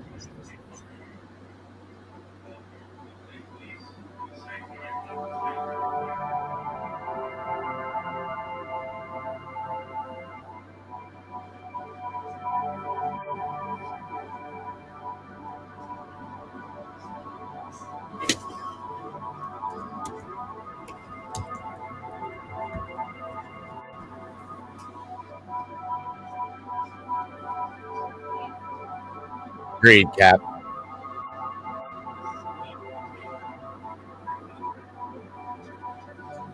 Welcome, Brandy. Good to see you, dear. First of all, about Madison's disappearance, basically a couple days after she disappeared from co-workers, I was up north flying on a fire, and they came texted me and told me there was a girl missing from Madison. As soon as I came back, we got phone calls from the family and from the search parties if we were willing to help, and there was no question asked that myself and of course my company were willing to give airtime away. I mean, there was no question asked that we helped. You know, was flying whatever else needed to be done. Yeah. Early on in the first week or two, we had use of a infrared camera, and they would use it first thing in the morning when the ground was cold, and they flew around certain areas of interest with this infrared camera looking for. Yeah, I agree, Paula. They do have a bit, but you know, the fact still remains, and the mystery still remains as to what actually happened to her. And like Arctic had said earlier, she actually went missing from, and you guys are hearing some of this, it went missing from 2 separate parties at 2 separate times, blah blah blah, so on and so forth. It's still, I would still want to know what happened to my child. You know what I mean? So yeah, agreed, Paula. I do agree with that too. Definitely helps to some extent. They still need answers. I feel, in my opinion. Hot spots, and then yeah, we found other areas, remote cabins and places that we'd end up going in and searching. We covered quite a big area. I mean, just for example, to give you a perspective, British Columbia is about the size of France and Germany together. We only have 4.4 million people living here, and so this is a huge area. And we covered basically, roughly speaking, 60 square kilometers, all the way from Circus Lake towards Fraser Lake, and then down from south of St. Mountain towards Fort St. James. One of the ways that we were able to thoroughly search were aerial searches, which were conducted by ourselves. We hired residents of the community who own their own planes and helicopters, et cetera, were able to go up on their own time and search unbelievably large Thanks, Arctic. area. Well, basically, this is a map of central and southern part of British Columbia. Like Vancouver is down here, and we have Williams Lake here, Prince George, and then Vanderhoof, which is the geographical center of this province here. And the area that was searched basically goes from Vanderhoof north towards Fort St. James. We went all the way over to Fraser Lake. We went down to the lakes called Finger Lake and Paddock Lake, and kind of in a big circle back to Crocus Lake. And Hogsback Lake is here. And what we also did, we did follow most of the streams. They were all searched, and the specific areas. We looked at all the lakes and shorelines, and that was the major area covered in the helicopter search for Madison. The challenge we face is that we know we're looking for a person, so it depends on what the person was wearing when she was last seen, and that's what we're looking for. Specific in our area here, the bush is very thick grown, so the challenge is to find that specific piece of clothes that we're looking for, or the color. So it's not something big that we look for. It looks like something small from the air, and that is the biggest challenge that we have.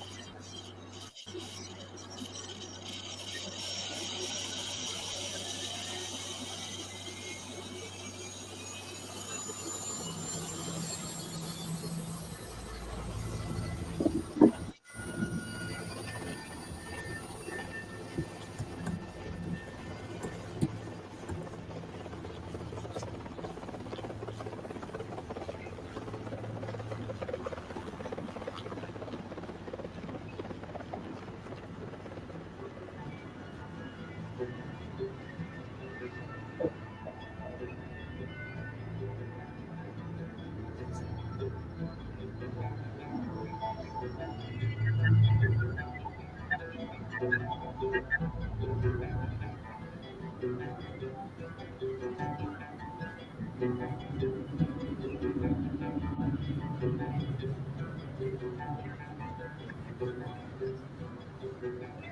first heard that Madison had went missing when I came home from work. My wife was at home, and she told me of the terrible news. And I immediately got my boat and went out to the lake, and just to offer some help in any way that I could. The community support has been so amazing. We've had people doing searches on their own. Len is somebody that Maddie used to work for. He has a sporting goods store in town, and he has his own sonar. And Len was able to come out with his boat. He came out on his own time, his own initiative, and search the lake while we were waiting for the police and search and rescue.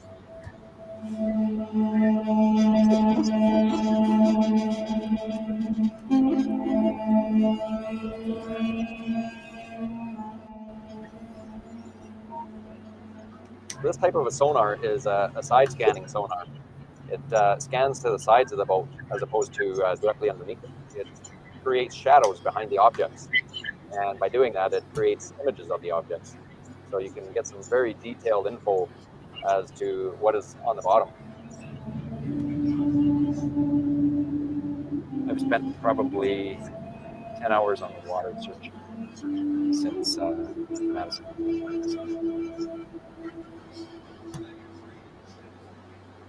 Our relationship with the police has been pretty exceptional. They've kept us in the loop as best they can. There's obviously a lot of details that we will never know. We've pretty open lines of communication. If anything that we hear or find out about, we contact the I police believe right away that's and true, they Mark. tell us, you know, if there's any validity. I don't believe for an instant that Maddie would run away from her family, that she wouldn't want to come home to her family. She has a family that loves her very much. And I can say that something has happened that is preventing Maddie from coming home to her family. And we're going to continue our investigation until we find out what happened to Madison's family. I think the RCMP have been very supportive of the community. They have been very careful to make sure that this doesn't fall off the radar screen. And as well, the residents of our community understand that the RCMP are working on it very consistently, and they still have a full contingent of investigators looking for Madison. To have little information regarding the situation is very hard. We see her face all throughout town on the posters. Everybody I know has stickers on the cars, but it just does seem like there's just no information. We don't have answers at this point as to what happened to Maddie, and that we currently seek any clues or information from the public and people out there to continue the investigation to find out what happened to Maddie.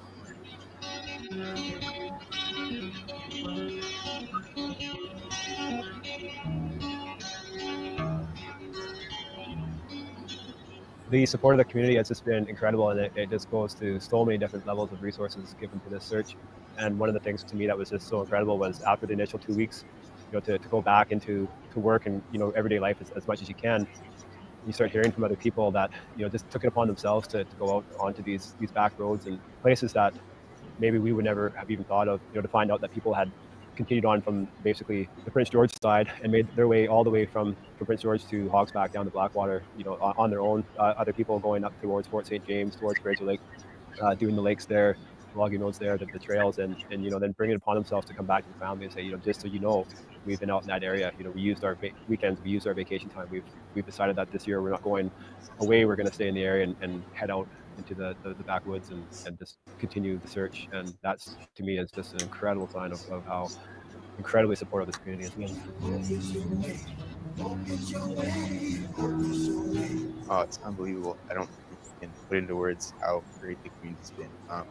You know, especially like the first couple weeks, like the amount of people would take time off work, and there'd be days where you'd be tired, and like some days you'd want to maybe just sleep in a little bit, but people would show up at the house at, you know, 7 a.m. ready to go out and search it. And it didn't end there. Like it's been, you know, 2 years later, there's still people kind of, you know, doing the same thing. Like people are always on the lookout.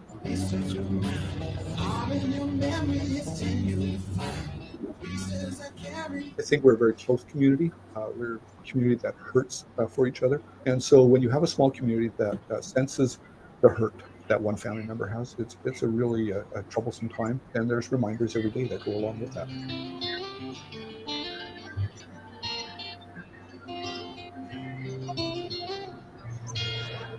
It seems when you lose one of your own, you do try and band together and help, and can't imagine that it would be your child. So it brings people closer. It's the support that we've received. It's what's gotten us to this point is that support, that strength, and people wanting this resolved. It's just not something that should happen.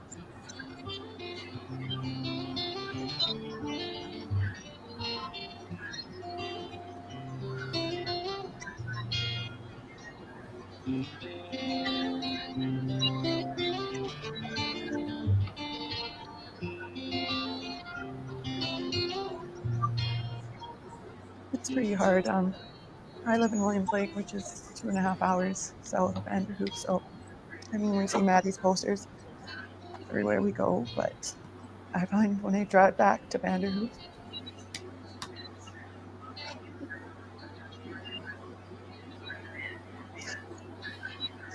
there's obviously, it's just everywhere. It's just a huge slap in the face when I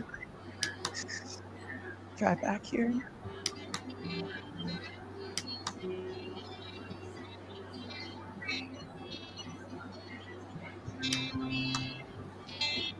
Yeah, you can't drive through Vanderhoof without seeing her face at least once, whether it be on the windows of the stores and the restaurants, on a billboard, like the multiple versions of the reward posters, like they've evolved kind of, and like you see them on so many bars.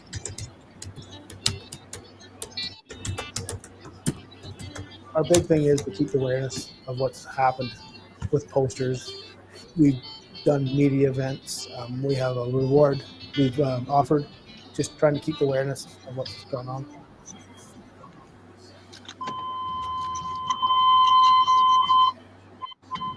We're on our way to pick up the t-shirts and the poker ride posters. Hey, Wayne. Hey, how are you? Not bad, thanks. We need to keep the awareness out there. And one of the ways of keeping the awareness out there is we have hosted a poker ride for 2 years now because Maddie has been missing for just over 2 years. Our poker ride includes ATV riders, horseback riders, and walkers. And we based it out at Hogsback where Maddie went missing. And we had a phenomenal amount of people out in the Hogsback area looking, searching the trails for anything of Maddie. Just 400, Wayne? 500. Oh, That's all done. perfect. Yeah. It's kind of just like what Maddie's all about, like kind of being outdoors, whether it's like quadding or riding horseback or dirt bike or whatever, just being in the outdoors. And it's kind of an opportunity for people in the community to come out and kind of be on the lookout for Maddie. Poker Ride came about as an event, just something to keep the awareness up at the first anniversary. Most of the trail was already there, but we had to make bridges and add some more stuff. So the first Poker Ride that we did, there was a lot of work making the trails. It gets the community together, and it pulls people in from the surrounding communities. I think it helps with keeping people's spirits up.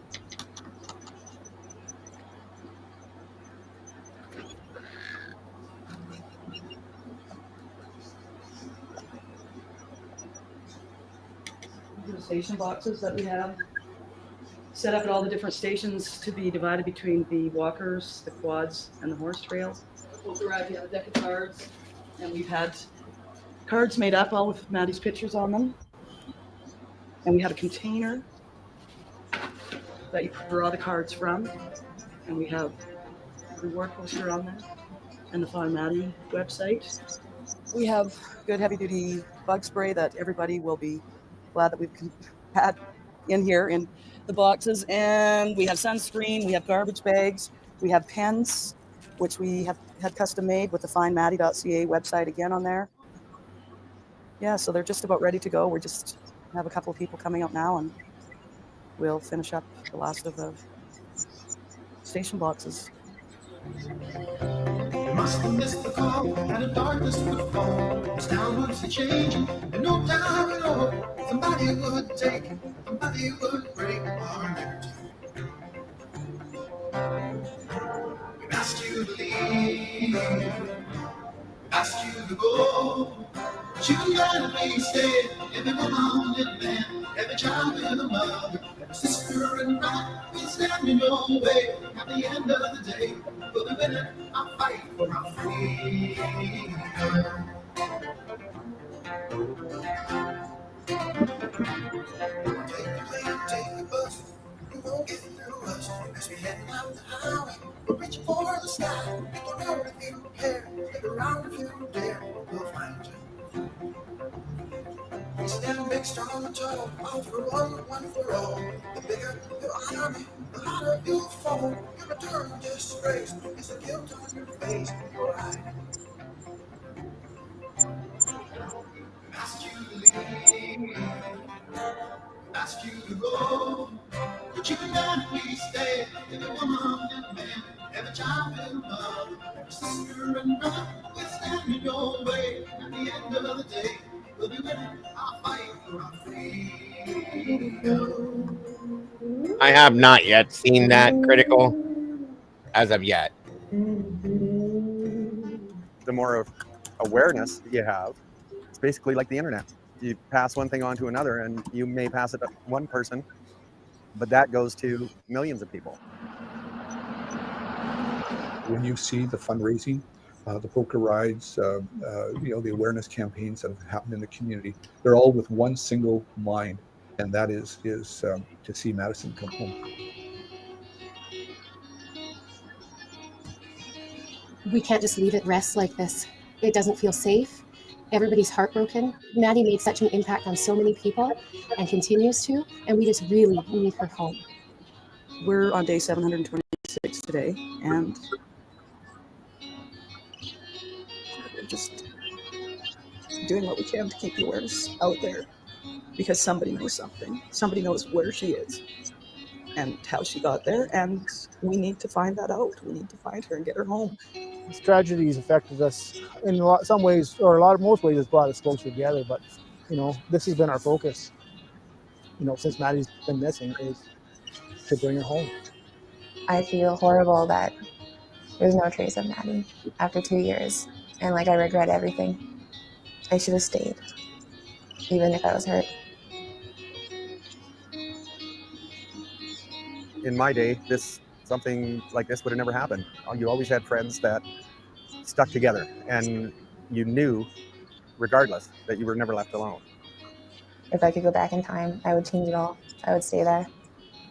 Maybe I could possibly have helped her. I miss my friend. The sadness and stress that it's caused is it's beyond belief, beyond imaginable.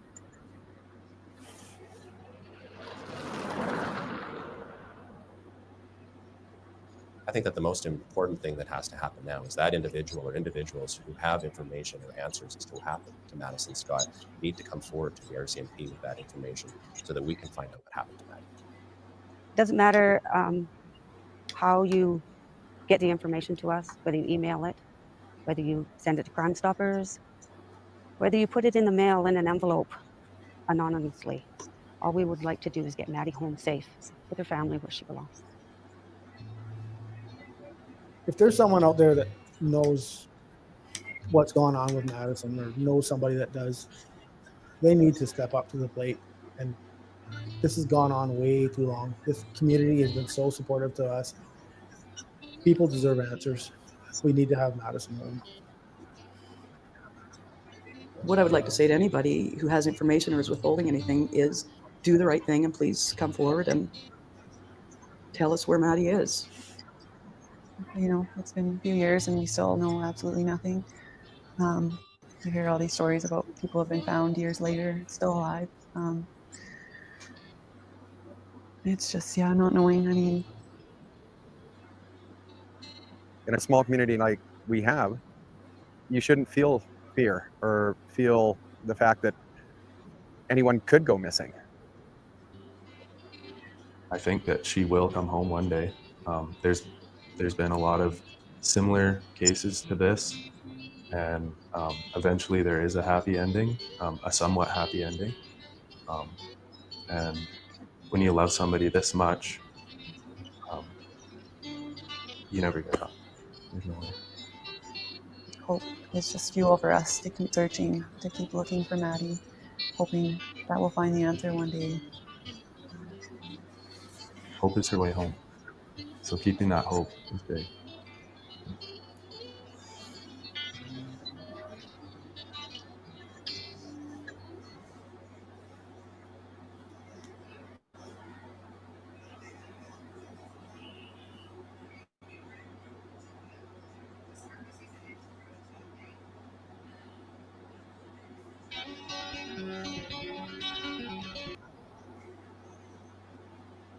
Okay, guys. So, and yes, her remains have been found, but hold on here. I got another side to this for you too.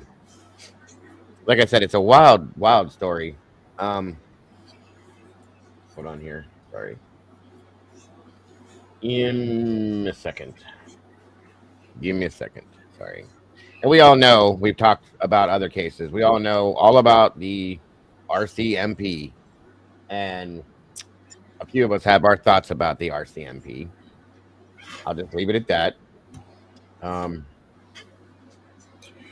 Yeah, I've got a lot to say about the RCMP. I know. I'll I keep it know. to myself.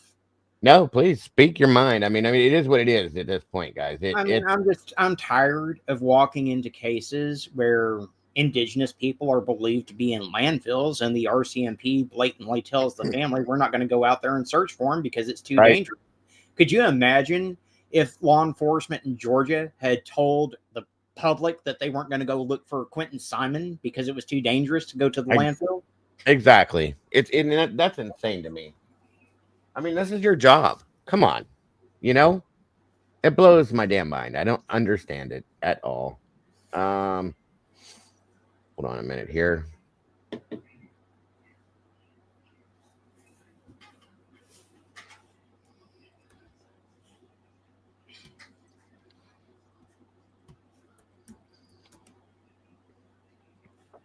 That's right. All the missing are important in every aspect. 11, the 20-year-old described as Madison Scott disappeared from a remote campsite in 2011. The 20-year-old described as vibrant and kind, beloved in her community. For a dozen years, Madison's face was plastered on billboards across northern BC, family, friends, and the community asking for help to find her. Finally, 1 year ago this week, a tragic discovery. Madison's remains were found near a rural home. Police searched the property for weeks. 1,000 people mourned Madison at a vigil. The flag in Vanderhoof flew at half-staff. But the mystery that's haunted this community for 13 years is still not solved. On the anniversary of Madison's discovery, the RCMP has declined an interview. In a written statement, police say they can't say more to maintain the integrity of their investigation. Vanderhoof Mayor Kevin Moutre. It's very tough to be in that hurry up and wait situation. It has been a year, but as we know in police investigations, a year actually isn't a lot of time. And we have that full confidence in the RCMP that they're doing what they need to do in the investigation, and hopefully that will come to fruition soon, and we can go through and see the justice system do what it needs to do. Agreed, and see some justice happen. Lynn Stewart works with women experiencing violence. She says Madison's disappearance and death have weighed heavily on people. It just really brings it home that this is the reality that so many women face. And there is, just again, that disbelief that why is this still taking so long, and why did it take so long to find her?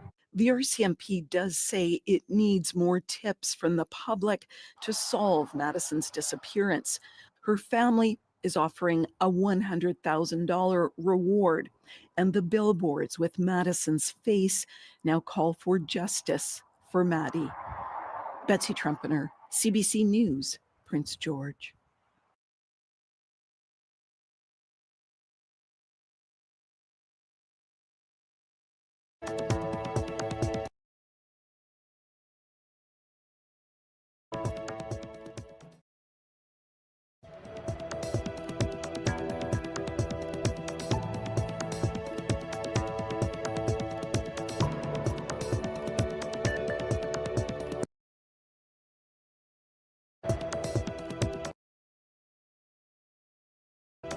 Hang on, guys. Sorry.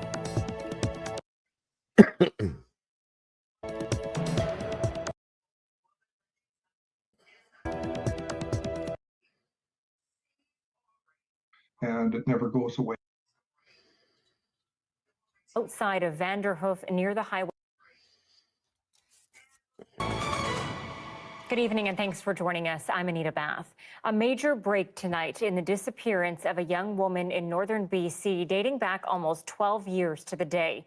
The remains of Madison Scott have now been found. RCMP today searching a rural property outside of Vanderhoof near the Highway of Tears. As Tanya Fletcher reports, the discovery is triggering an emotional reaction from the community. It's a missing persons case that has been hanging over northern BC for more than a decade. Madison Scott was last seen in May 2011, yet her face is still seen on billboards plastered around Vanderhoof, a constant reminder of a mystery left unsolved. Over the 12 years, just to feel that awful big hurt, and it never goes away. Maddie, as she was known, was 20 years old at the time. This police reenactment shows the last moments before her disappearance. She left Vanderhoof, a town about 100 kilometers west of Prince George, on a Friday night. She was on her way to a party at Hogsback Lake, about a 20-minute drive away. It's believed Maddie parked her truck and... Yeah, before they go any further, a lot of you guys, I don't know how many of you are familiar with the Highway of Tears, you know, the Canadian stories behind all that stuff, or the stories behind all that stuff in Canada. I'm sorry. There's a lot. There's a lot of missing persons and situational stuff that has come away from this highway itself. It's near there. And the thing is they did do a pretty massive search initially. But again, we also have heard, just like before, they didn't go search the landfills. They didn't do this. There's a lot that they didn't do. Okay. And I just feel like they dropped the ball on this from the beginning. So yeah, it is in that same area, the property that they found her on, SRB. So you got to wonder, you know what I mean? Is it related to that? Very possibly, but 12 years, it takes you 12 years to find the remains. And I know it happens. Okay. I know it does. I just feel like they searched that entire area, and we've seen this before where they've stepped right over people probably and found them years after they've gone missing. I feel like there could have been so much more done earlier on, and the question is still out there as to what actually happened to her. That could have been dealt with, and at this point, I don't think it ever will be, sadly. So, you know, I'm planning on it, SRB. I'm definitely planning on it. There's quite a few different stories that have come off of that, so I definitely will be covering a lot of. There's an actual story that's just about that alone that I'm looking at doing too, that relates to a lot of cold cases and newer ones too. So, well, hey there, Mind of Monsters. Welcome, Mom. Good to see you today. Mom says the Highway of Tears is paved with the blood and tears of the First Nation people I am very familiar with. I have covered it. Very sad stories. Yes, absolutely. Absolutely. There's so many indigenous stories that are related to this, guys. It's just unbelievable, and the importance of them has never been made a priority, and that's just horrible to me. It's horrible to me just because of, you know, they're indigenous, they're not looked at first or even as a priority, period. And it's just, that's wrong to me. I'm sorry. This was their land before it belonged to anybody, and they're always passed off to be the last situation. And it just bugs the hell out of me. It does. It's wrong. You gonna say something, bud? Yeah, I mean, it's the same story, whether it be in America or Canada. The problem is that even when you try to give the indigenous cases coverage, no one watches the videos that you put out. I've said it time and time again. I have covered several indigenous cases. They'll get 10 views to 100 views on another case that I covered. Agreed. And that's been that way. Guys, I looked into stories out of Alaska, okay? I've looked into stories out of Alaska. That's horrible over there, especially with the indigenous women in Alaska that have gone missing and murdered and missing and all that kind of. It's horrible. Nobody has a clue how much has gone on over there. I mean, some of us do, but it's not a regularly talked about or even looked at thing. And it's in a lot of different places, and that's horrible to me. It really is. So good to see you, Mom. I hope you're having a good start to your day, dear. Set up a tent nearby where she was going to spend the night. She met her friends at the party and was last seen around 3 a.m. But the next day, she never returned home. A massive search was launched, her parents pleading for information. We need them to come forward. And soon, like now would be a good time. The investigation drew international attention, even featured on the CBS show 48 Hours. No one's seen her for, I don't know, 467 days now. And now, 12 years later, a major development in the case. We have discovered Madison, have confirmed through BC Coroner Service that it is her. Mounties have executed a search warrant sweeping a rural property on the east side of Vanderhoof. They wouldn't give specifics about what led investigators here, only saying this location is connected with the discovery of Maddie's remains. Many support services have been called to assist during this investigation. Welcome, and they Kimber. could be on scene at this piece of property for many days or as long as it takes. RCMP say Maddie's family has been notified. They're asking for privacy right now. The investigation remains active and open, and foul play has not been ruled out. The community, in the meantime, is left to grieve. An incredible sadness, loneliness, helplessness. Former Mayor Jerry Thiessen says his hope is that within the pain, there might be some closure, too. We never, ever want to forget what we've gone through. Hopefully, this will be a time of healing. A sense of finality, yes, but still the looming question of what exactly happened to Maddie that fateful Friday night in May 12 years ago. Tanya Fletcher, CBC News, Vancouver. Such a sad case. I mean, in all these years without any resolution, I mean, granted, finding remains gave them some sense of closure, I'm sure, but without knowing what really happened to Maddie, I mean, they're never going to, it's just like Barbara, you know, finding Timmy's remains gave her some sense of closure, but until she finally gets justice for Timmy, she's never going to fully have closure. Agreed. And that's the whole thing, guy. I mean, they can find, and that's wonderful that the remains were found. Absolute. Okay. And now they can give her a proper burial and all of that. The question still remains as to why and what happened. And that is the most important thing. And I'm just, every time I, go ahead. Critical. They did say that they believe foul play is involved, but they've never said for sure if the remains showed signs of foul play. So. Right. And the remains were so weathered and they had been there for a long time, you guys. So it was very hard to see.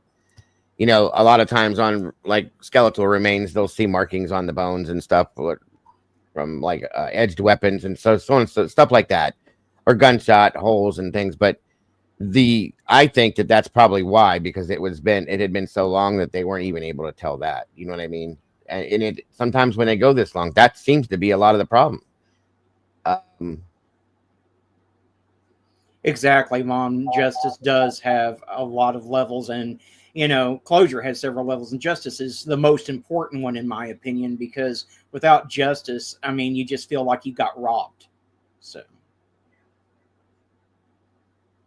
yeah, and these families deserve so much more. I mean, guys, they go through hell again and again and again with no answers. And so, okay, now the remains are found. That still doesn't answer the question, why is my daughter gone? What happened to her? You know, and again, I have my issues every time. It seems more and more I cover cases out of Canada. It's so nauseating to see how much and how often the ball's been dropped with these. It's sad. It's just beyond sad. Everyone I look at, it's either worse or the same.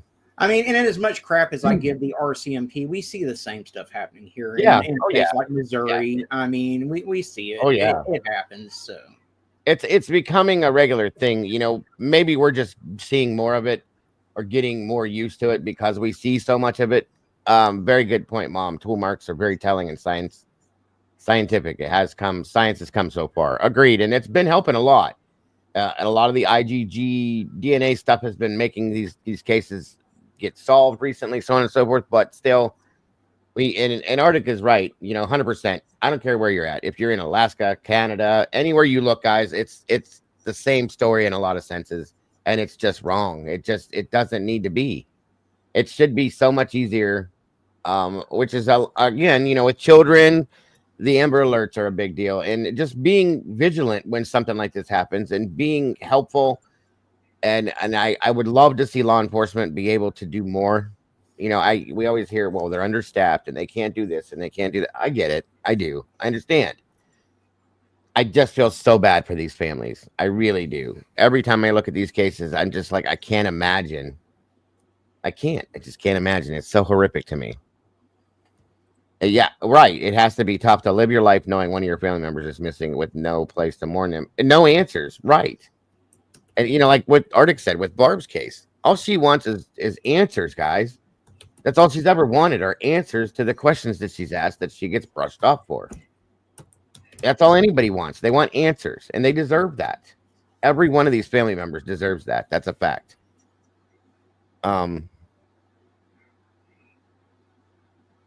Right. Exactly. In my nemesis. Autocorrect. Oh, I see, Mo. Yes, I get it. I'm saying their thing. So understaffed here is a solution. Stop defunding. There you go. Good point. Very good point. Yeah, I've never been for defunding the police. I want them to take additional funds and train them so that they've got the proper training to where they get when they go to these escalated situations. They're not going to just immediately draw their weapon and start shooting. They'll know how to handle someone that has mental health issues and things of that nature. It's very important that they keep up training. Yeah. Because guys, like we see things changing on a daily basis, scientific things and technological stuff and all the IgG stuff and all the new stuff that's come out. That changes. That's all new. That's changed. You have to keep, like he said, you got to keep in service, in service after in service after in service, up training. I mean, you never stop learning, guys. I've always said that. I don't care what it is that you're involved in. From the day that you're born, the moment you start learning your first words, you start learning and learning until the day we die. We never stop learning. Same with that kind of stuff. But when you get involved in this, from the day you start doing it, you keep learning and learning until you stop doing it. Things change so often, and that makes a big deal. I think it really does. Welcome, Jana. Good to see you. Hope you're having a great day today. Well, yeah, I mean, hell, I graduated 30 years ago, and so much with DNA and the technology and everything has changed that I honestly want to go and take a few refresher courses so that I'm up to date. I've learned so much from Lisa Joe and from Victor with what they've put out there. I mean, it's amazing. And that's why I'm glad that we have a community where we have these people that work in DNA and stuff to come and teach us these things. Yes. I'm very grateful. Agreed. And like even with Mom's show the other night, that was so amazing to me because of the educational side to it. I learned things I've never even heard of. Okay. Mom says, yes, train the damn police. I will forever be scared that Auburndale Police Department didn't know what NamUs was. That blows my mind. Any police department not knowing what that is blows my mind.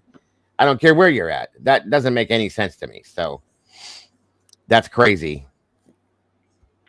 Absolutely crazy. I do agree, Mom. I do agree.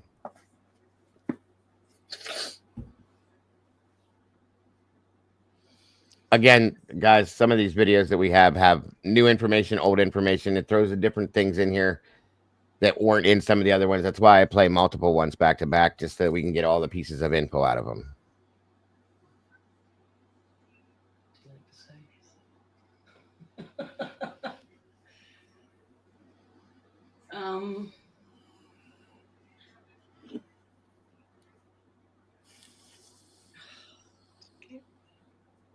It's definitely really hard to believe it has been 10 years, but it's not a day. But for those of you who don't know, these were Maddie's parents. This was an interview they did 10 years in. Again, this was right before they had found the remains and so on and so forth. The biggest issue, and I couldn't find, there was an interview that I found. I don't know what happened to it, but I don't know if it was taken down or it was defect or whatever, but where they talked about after her remains were found, what they wanted and that they're still not getting. So. Minute goes by. She's not part of what we are. Maddie just had her 30th birthday, the end of April. Yeah, and she's missing out on a lot. And she's been missing now a third of her life, 10 years. You know, she's just a wonderful, messy, creative, loving, and sister-in-law. And she's missing, and that's the message that we have to keep going with, that she is missing and we have to find her. And I just, somebody knows something and somebody needs to come forward with info. We just, I agree. That could be a problem, Kaylee. They're both amazing subjects. and if anybody has info, they can either contact the local detachment at 250-567-2222, or you can remain anonymous and you could call Crime Stoppers at 1-800-222-8477. And that goes towards anybody that knows what could have happened to Maddie. Anybody that may have saw something that night or within that day. Anybody that knows anything. If that's what that goes towards, guys, at this point. And that's why I was showing that again. Someone If you wanted to know, come say hi. sorry, what to say, bud? I said someone wanted to come say hi. Oh, well, hello there, Miss Kitty. This Or is that Smokey Joe. Smokey Joe. Joe? Okay. Cute kitty. Pretty kitty. If anybody has anything, you know, anything of that night, please contact that number. And give them some help to give them the answers that they need, you guys. That's truly the best thing that can be done at this point. All right, hold on a minute here. This is a crazy case, like I said. I just don't. I think there's people out there that do know, regardless of. And like it stated, there all the people that were at the party, the friends, and everybody cooperated. Okay, I went and looked for what you had asked Critical about that. Or was it not? Was it Critical that asked about the polygraph thing? Yes. I can't find that anywhere, so I don't know where that came from.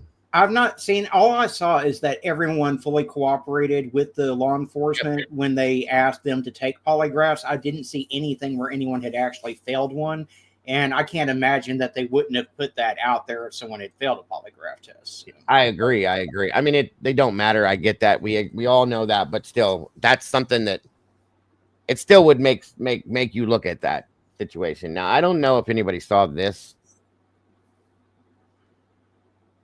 Hang on.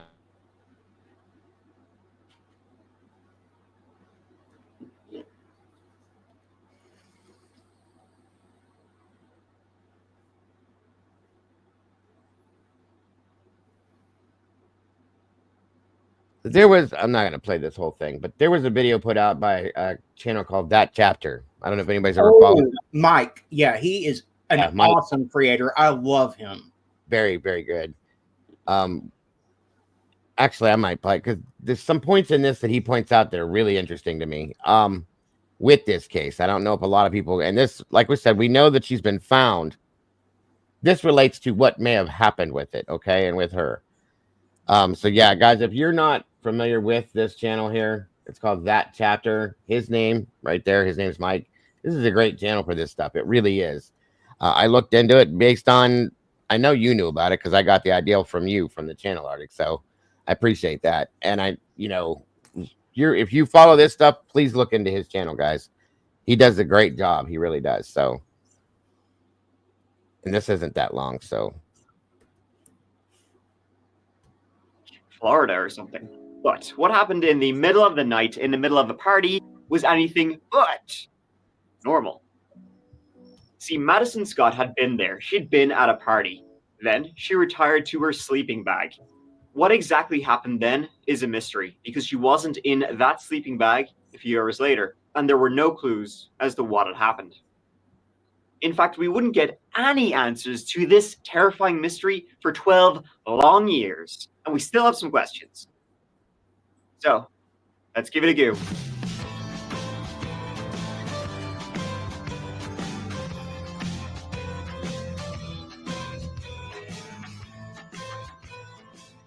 Madison Geraldine Scott was born April 29th, 1991, to parents Dawn and Eldon Scott.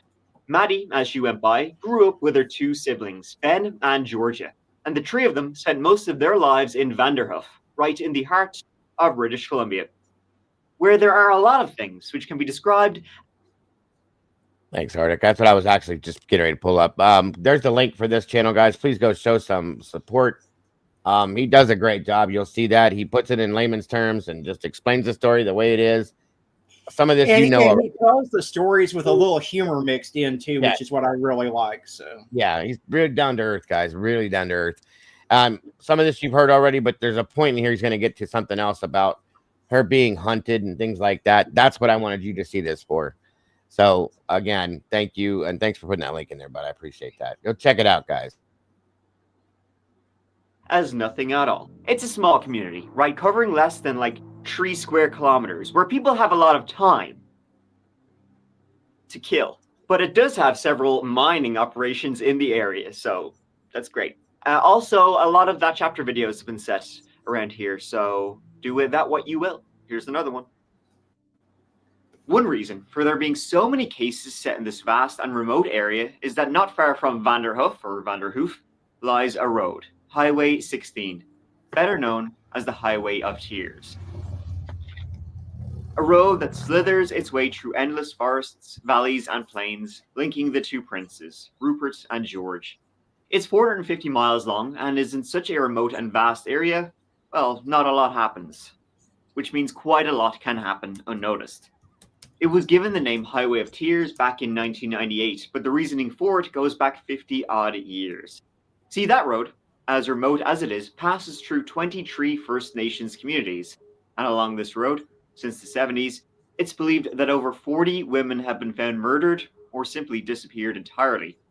It's a poverty-stricken area, where drugs usage is wide, money not so, and truckers and other itinerants are hauling ass every single day. It's a place where hitchhiking is the norm, and so many women, some of whom quite vulnerable, can get into a truck and are never seen again. Unfortunately, it would be remarkably easy for serial killers and others with an urge to kill. They'd be able to operate there with impunity in an area that's so endless it's hard to comprehend. Hundreds of kilometers and miles of northern wilderness on each side of that road. A lot of places to hide bodies, and it seems they have. In Madison Scott's hometown alone, Vanderhoof, there have been a number of murders and disappearances linked to the Highway of Tears. In 1976, Corrine Thomas, a 21-year-old heavily pregnant woman, was killed while hitchhiking along the highway. Witnesses would say the driver of the truck that hit her, Richard Redicop, drunkenly swerved to intentionally knock her down. However, as Richard was white and Corrine was Indigenous, those witnesses were soon intimidated by the police to say she had jumped in front of his truck. No charges were ever filed. In 2007, Bonnie Joseph, a 32-year-old mother of 5, was hitchhiking from Vanderhoof to Prince George when she simply vanished. Her ID and purse, with an uncashed check still inside, were later found on the banks of a lake. What happened to Bonnie, no one knows. In 2010, Lauren Leslie, 15 years old from Vanderhoof, was found murdered along a remote logging road near Fort St. James, north of the town. It would later be determined that she was a victim of that chapter alumnus, Cody Legabkoff. Like, what kind of person would do something like that? I'm asking, what kind of person do you think would do something like that? Obviously, not a good person. In 2009, Maddie graduated from Nechako Valley Secondary School. Although she did just fine academically, it was socially where Maddie really shone. She just loved people and would jump into anything that meant socializing, even joining sports teams just for the interactions. Really, she was just a happy young girl who enjoyed discovering who she was, getting piercings and tattoos, just having fun and trying to, live in the moment. She also loved to go dirt biking and horse riding, just being physical and out there. Her brother, Ben, described her as being just as comfortable in a dress as she was in work overalls. At the time our story takes place, Madison was working as an apprentice heavy-duty mechanic for the logging industry alongside her father. So fast forward or rewind to 2011. Maddie, 20 years old at the time, still living in the area, working and hell yeah, partying.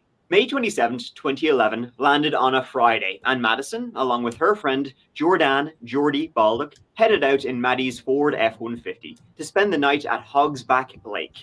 Hogsback is itty-bitty, surrounded by dense forests on all sides. Now, Maddie and Geordie, they didn't really know each other all that well. In fact, they'd barely talked to each other when they'd been in school, never talked to each other outside of class, but they were just those sort of friends who didn't become close during school. I but agree. after school, they're like, I actually have so much in common with you. This is wild. This is mad. The invite was unexpected, but Maddie was excited to have a chance to get to know Geordie and go camping.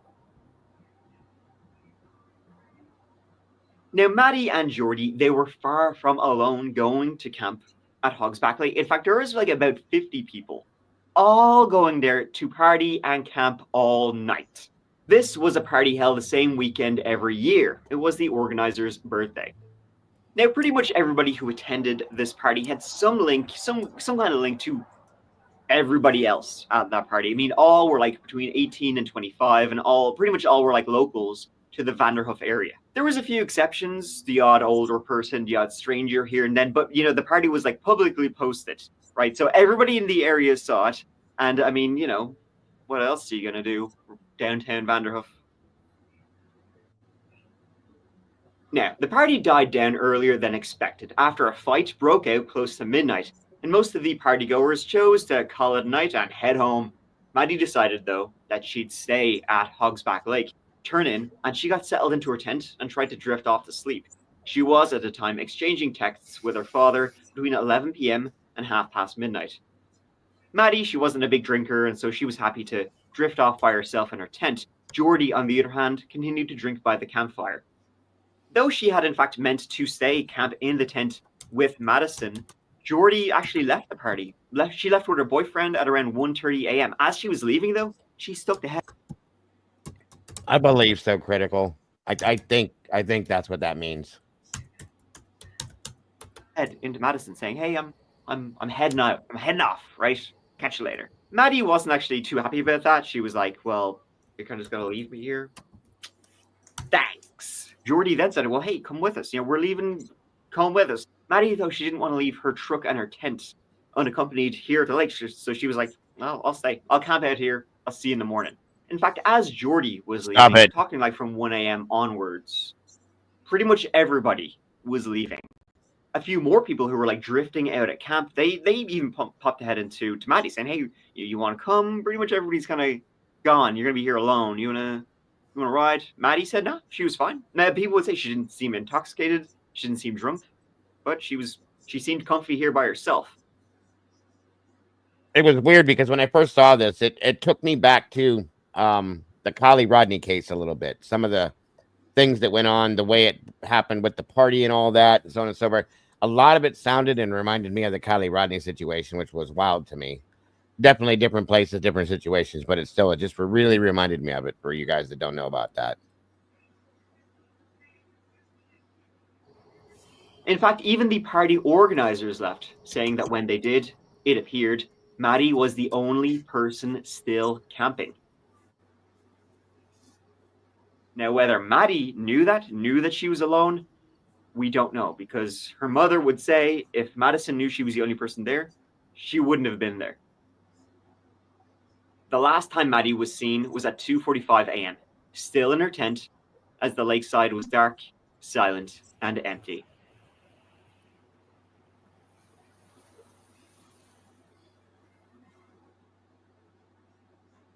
The morning after the party, at around 8:30 a.m., Geordie, her friend, came back to Hogsback Lake, to that campsite, because she had left a couple of things in Madison's tent, and she was due to head into work.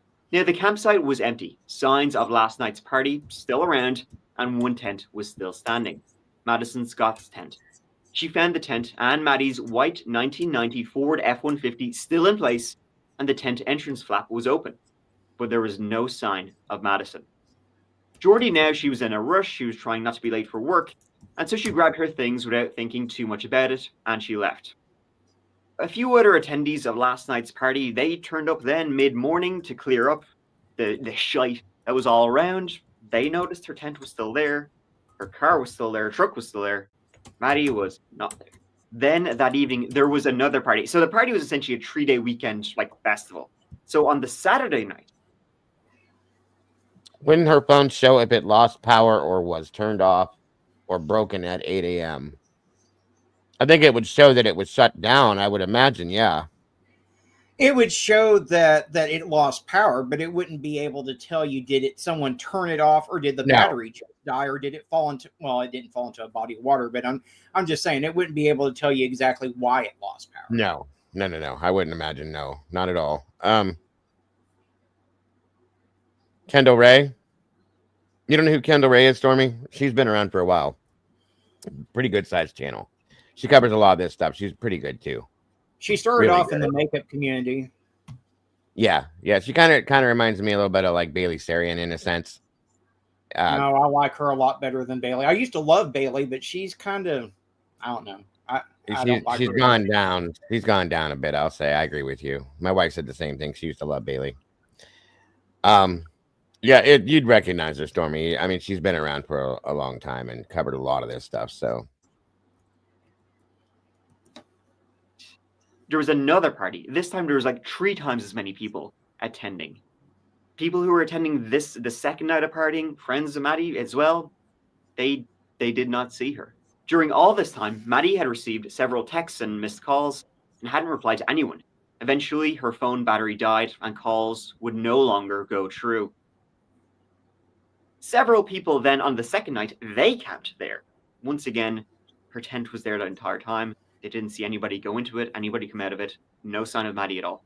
It was kind of at that point that everything, clicked together, and Madison's mother, Dawn, realized Maddie was missing. Obviously, her first call was to Eldon, and the two of them headed to the lake to see if they could find any evidence of where she'd gone to. After all, now, Madison, even though she lived in Vanderhoof, she loved horse riding, she was pretty inexperienced when it came to outdoors, so she could have gotten trapped somewhere, her truck broken down, and her phone had died, so she was kind of stuck out there. Unfortunately, her parents, hoping and praying to find her sitting in her truck, frustrated, they didn't see that. Instead, they found her campsite still there. Her truck still there, locked next to her tent. The tent had now been flattened, something which obviously caused her parents great concern. When they looked inside the tent, they found all of Maddie's things still there. Only her iPhone 4 in its distinctive teal case and her truck keys with a Gothic-style lanyard attached were missing. Those were 2 things she would more than likely have with her at all times. Given that her truck was parked right next to him and the keys being missing, that only made it more obvious that something bad had happened. And as much as Madison could be, impulsive, she often would jump into situations with her 2 feet without thinking too much about it.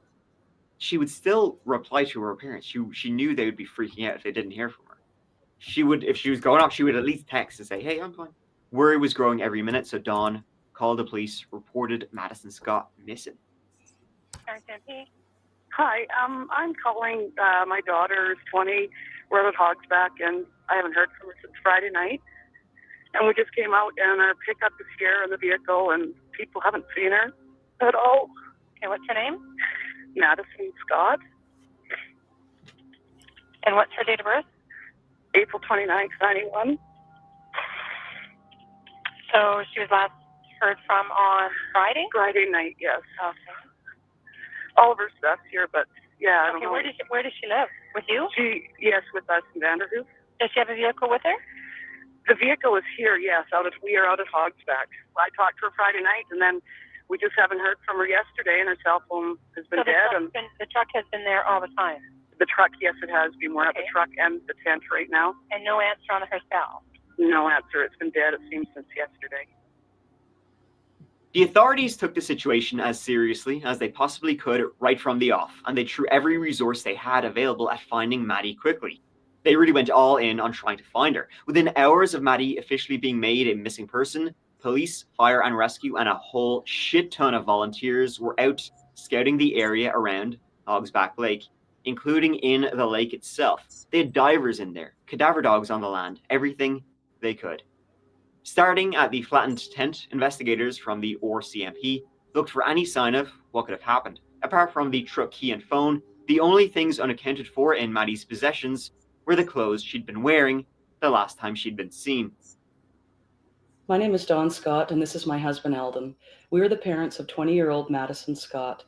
Our daughter, Maddie, was last seen on Saturday, May 28th out at Hog's Back Lake, just south of our hometown of Vanderhoof. While we continue to receive outstanding support from our friends and the community, and the RCMP continues to follow up on information and tips, we have not been able to locate our daughter. The first thing they were trying to find out was, okay, well, why is her tent flattened? Now, that was solved kind of pretty quickly. There was a guy who had flattened it. It would have been from the party, the second night of partying. Somebody party fell into it, flattened it. It wasn't really a big deal. He was cleared like pretty quickly as not having done anything. The RCMP led a grid search of the area, even bringing in a helicopter and a boat with side-scanning sonar. With no sign of Maddie, house-to-house canvassing of the area started. A Facebook page and a website were set up to take in tips and get the word out about her being missing. No sign was found. Throughout the rest of 2011, searches continued until hardly a stone had been left unexamined. In June, several of the attendees of the original birthday party were given polygraph tests, and police tried to follow up all tips and suggestions that came in, but each one faded out in time. Within just a couple of months, posters with Maddie's image were all over Vanderhoof and the area surrounding the lake. Just as with so many missing persons cases, a day turned into 7, which became a month, and the years started passing by as the days had before, each with no sign of Madison Scott.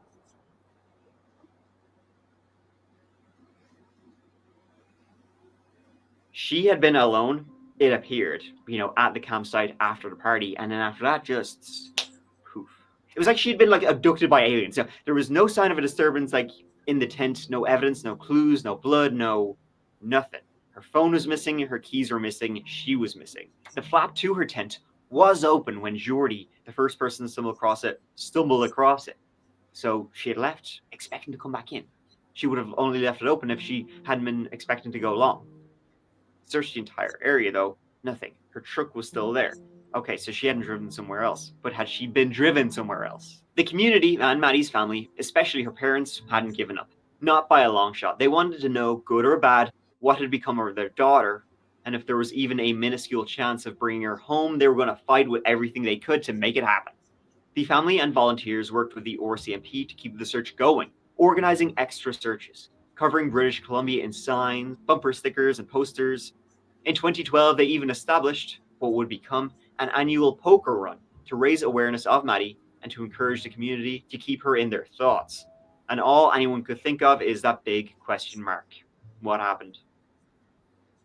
But from the searches, it seemed to be probably everyone's leaning towards good old foul play. Then, almost a year after Madison went missing, right in February 2012, 28-year-old Fribion Bjornsson went missing, having last been seen at a 7-Eleven in Vanderhoof, British Columbia. Now, Fribion and Maddie were likely known to each other, but to what extent? No one seems sure. Jordy, Maddie's friend who accompanied her to the party, said that she'd heard rumors that the two had been seeing each other, but wasn't sure about it. Now, it appears that was indeed just rumors. There was no relationship. They probably knew each other, but were not in cahoots. You know what I'm saying? I think you do. However, the in cahoots part was small town. 2 people vanished within less than a year of each other. But after Fribion went missing, he did not go on vacay, baby. We begin with a major break in a local homicide case. The circumstances surrounding the death of Fribion Bjornsson on the Northern BC First Nation were something police couldn't explain until now.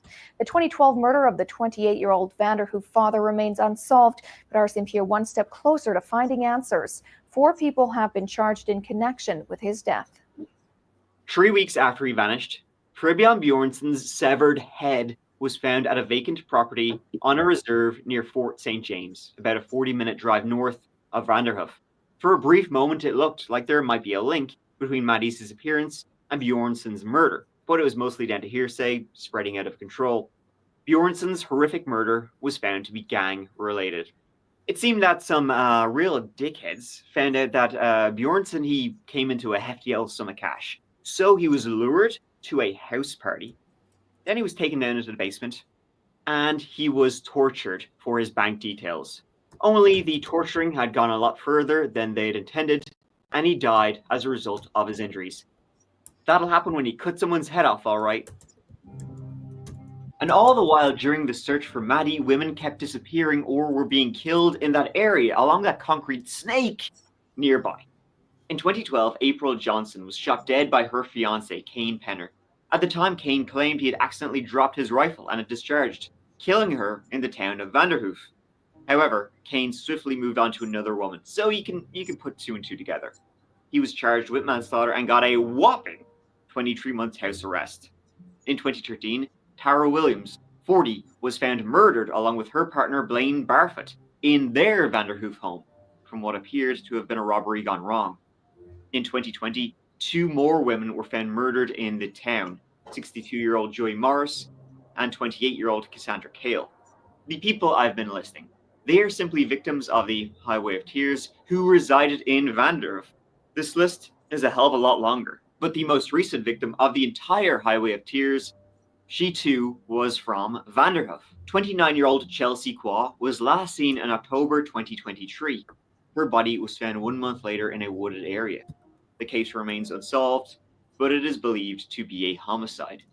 And so with this constantly happening, not just along Highway 16, but in Vanderhoof specifically, so many cases of people disappearing or being murdered in this small community, you can only imagine the fear and the torment Maddie's family were going through.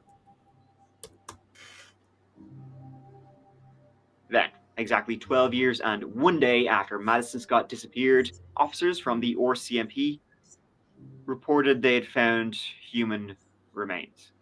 It's taken 12 years, but today there was a major break in the disappearance of a young woman in northern BC.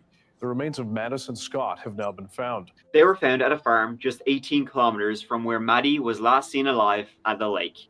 Within days, the bones had been positively identified as belonging to Madison Scott.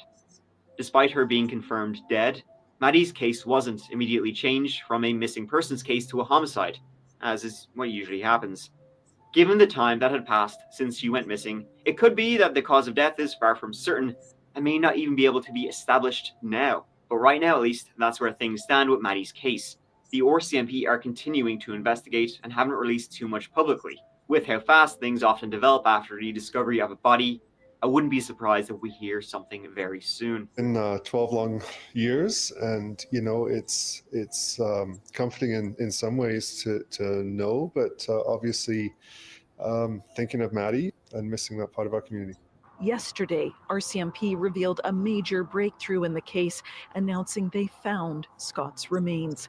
They won't say where or how, but they say they have a search warrant on a rural property west of Prince George. Now, there's been a lot of speculation about the owners of the property where her body was found having been, somewhat involved in probably what happened to her because, they owned where she was found. Because, bit of speculation. Now, nothing's been confirmed by the authorities, but I'm going to go out and hazard a guess that, it's not entirely shocking she was found there. Madison Scott is counted among the victims of the Highway of Tears, a place where monsters roamed for years and continue to do so. There have been a number of serial killers who have been linked to cases along that road. Bobby Jack Fowler, part-time transient construction worker, full-time serial killer, he operated there for a time, as did Edward Dennis Isaac. Most recently, as I mentioned at the top, Cody Legabakoff, Canada's youngest serial killer. He was active in that area with 4 victims to his name. I covered his story in a video before, but, long story short, he's a real sack of shit. Yeah, it's kind of tough to wrap your head around it. Yeah. Like, do you think there's any reason, anything that would motivate a person to do something like that? Like, what would cause a person to do that? Well, I don't know. A special group called E-PANA was set up by the RCMP to investigate cases linked to Highway 16, but also really just unsolved cases in the wider area. It began in 2005, and its number of Highway of Tears victims is much lower than what seems to be the realistic number, lower by about half. And although it does cover more cases than just the Highway of Tears, it has had very little success. Is Madison Scott another case that will remain unsolved along this road? So what happened that night at the camp? How did she end up at the farm? Nobody's mentioned the word murder officially in this case, but she didn't bury her own body. She was found on a farm south of Vanderhoof.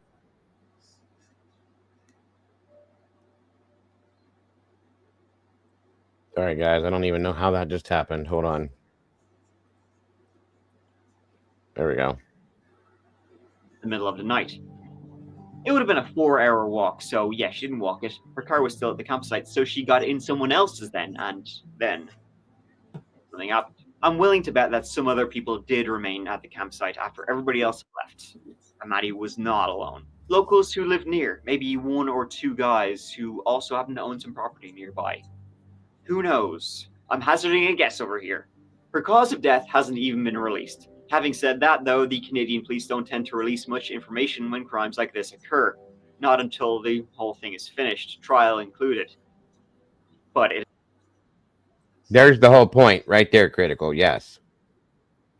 The property that she was found on, they found her buried. The remains were partially buried. And I think the only reason why they were unburied was because it had been so long. That's my understanding. Yeah. Yeah. And Mike makes a valid point. In Canada, they are very, very protective of their cases, more so than the United States is. There is no such thing as a FOIA request in Canada. And if you go looking at their missing children flyers and stuff, you'll notice that oftentimes they don't even put the child's last name on the flyer to protect their anonymity. Right. And that's something that yeah, no. Absolutely. It reminds me of the UK. Any UK cases I've tried to follow and cover, it's very hard to get information because they don't put it out, and they're very protective of that kind of stuff. So yes, I agree. Yes, I've had some problems with StreamYard, Brian, but it usually works pretty good. So yeah, Critical. That was the case. That was what the big issue is granted they found those remains, but they were found partially buried. And at one point, I imagine they were completely buried. How did she get to that farm? I mean, granted, it's near that highway. I understand. He said it was a decent trek. You know, she didn't walk it. He doesn't believe, and I agree with him. I don't think she did either. And this is why I showed this, because there's a few extra things added in here that weren't talked about. And that's what has me kind of like floored with this. Like what actually happened here and who was involved? I don't think she was left there alone that night. I think there were other people that may have been either there or came back. Okay. And I think that leads to the answer. And I wish somebody that knew something, because I feel like somebody does know something, would come forward and speak about it truly. So I'll shut up and let him finish up. He's about done anyway, and then we're going to talk about that for a minute, and then we'll probably be out of here, and we can head on over to the amazing Doodlebug. It is a terrifying story. And now that it's even been like partially closed, I don't think it will make anybody sleep better at night.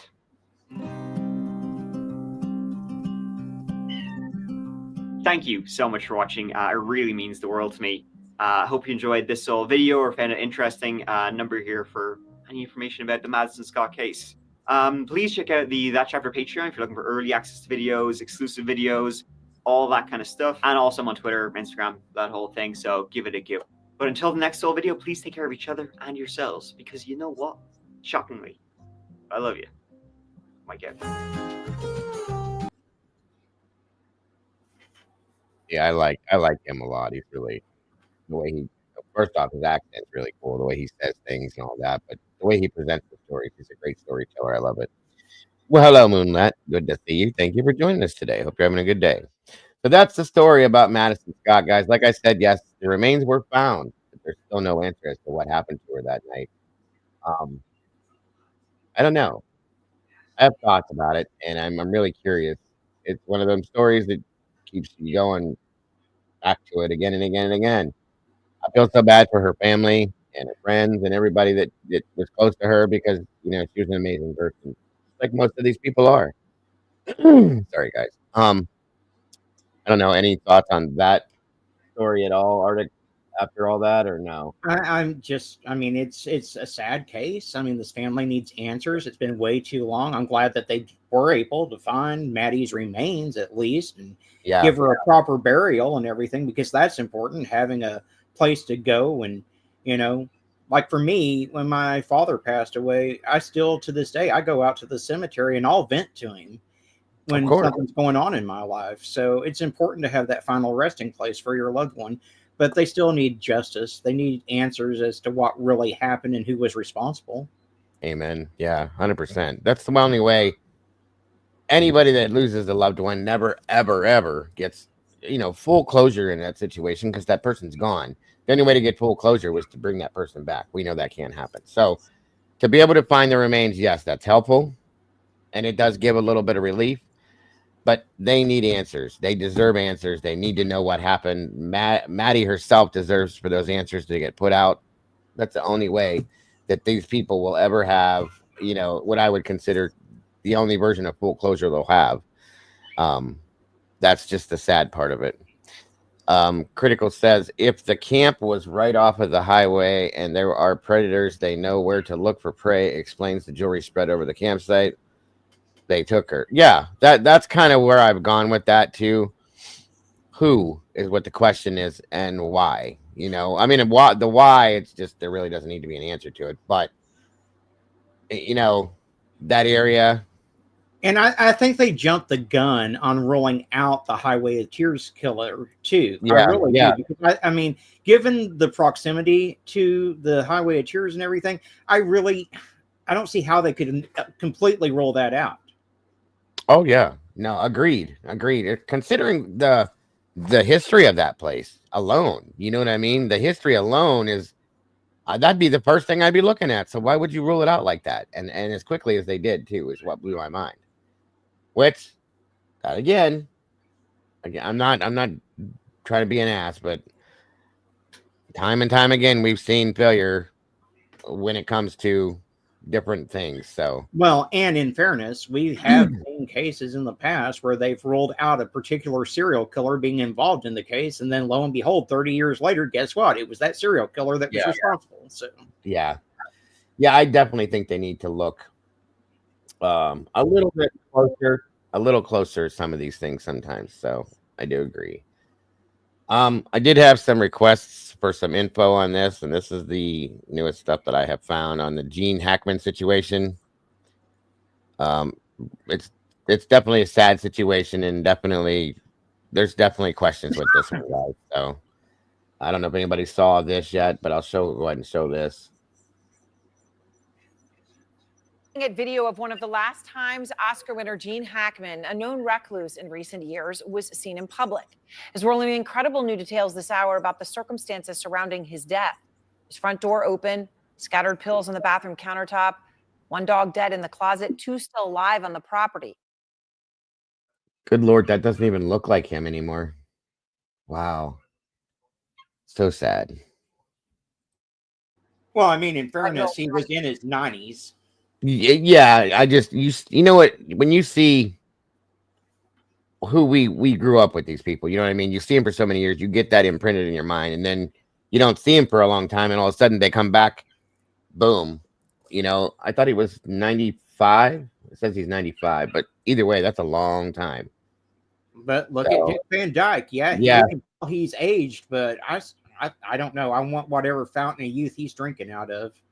Him and Dick Clark. Remember how long Dick Clark? He looked like 30 years old for most of his life. Yeah, it's okay, SRB. Same.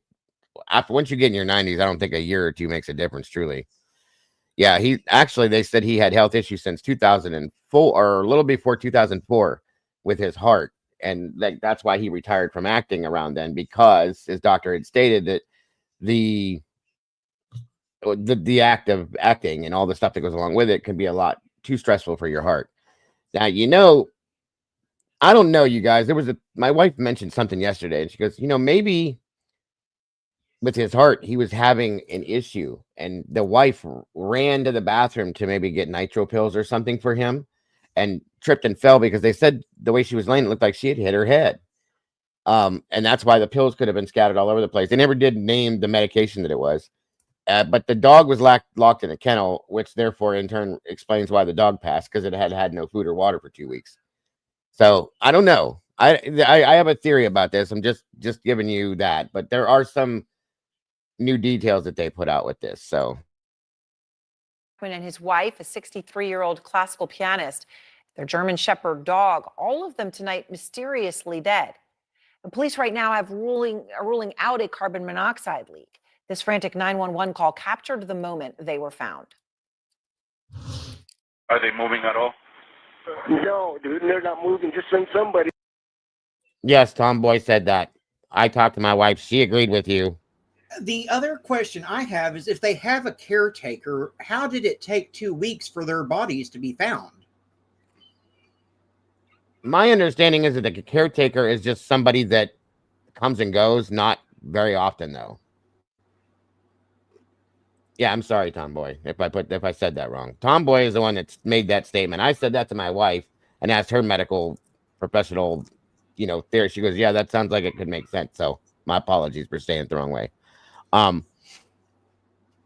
My understanding is that it's not a caretaker per se. It was like a groundskeeper that was Okay. not there so often. Not like Yeah, a person. that makes sense, Yeah. because my lawn guy only comes every 2 weeks, so that would make perfect sense. Yes. Yeah, absolutely. Be out here really quick. Okay, my units are underway, okay? So Josh Kimball is there outside Hackman's Santa Fe home right now with more of the stunning details surrounding these deaths.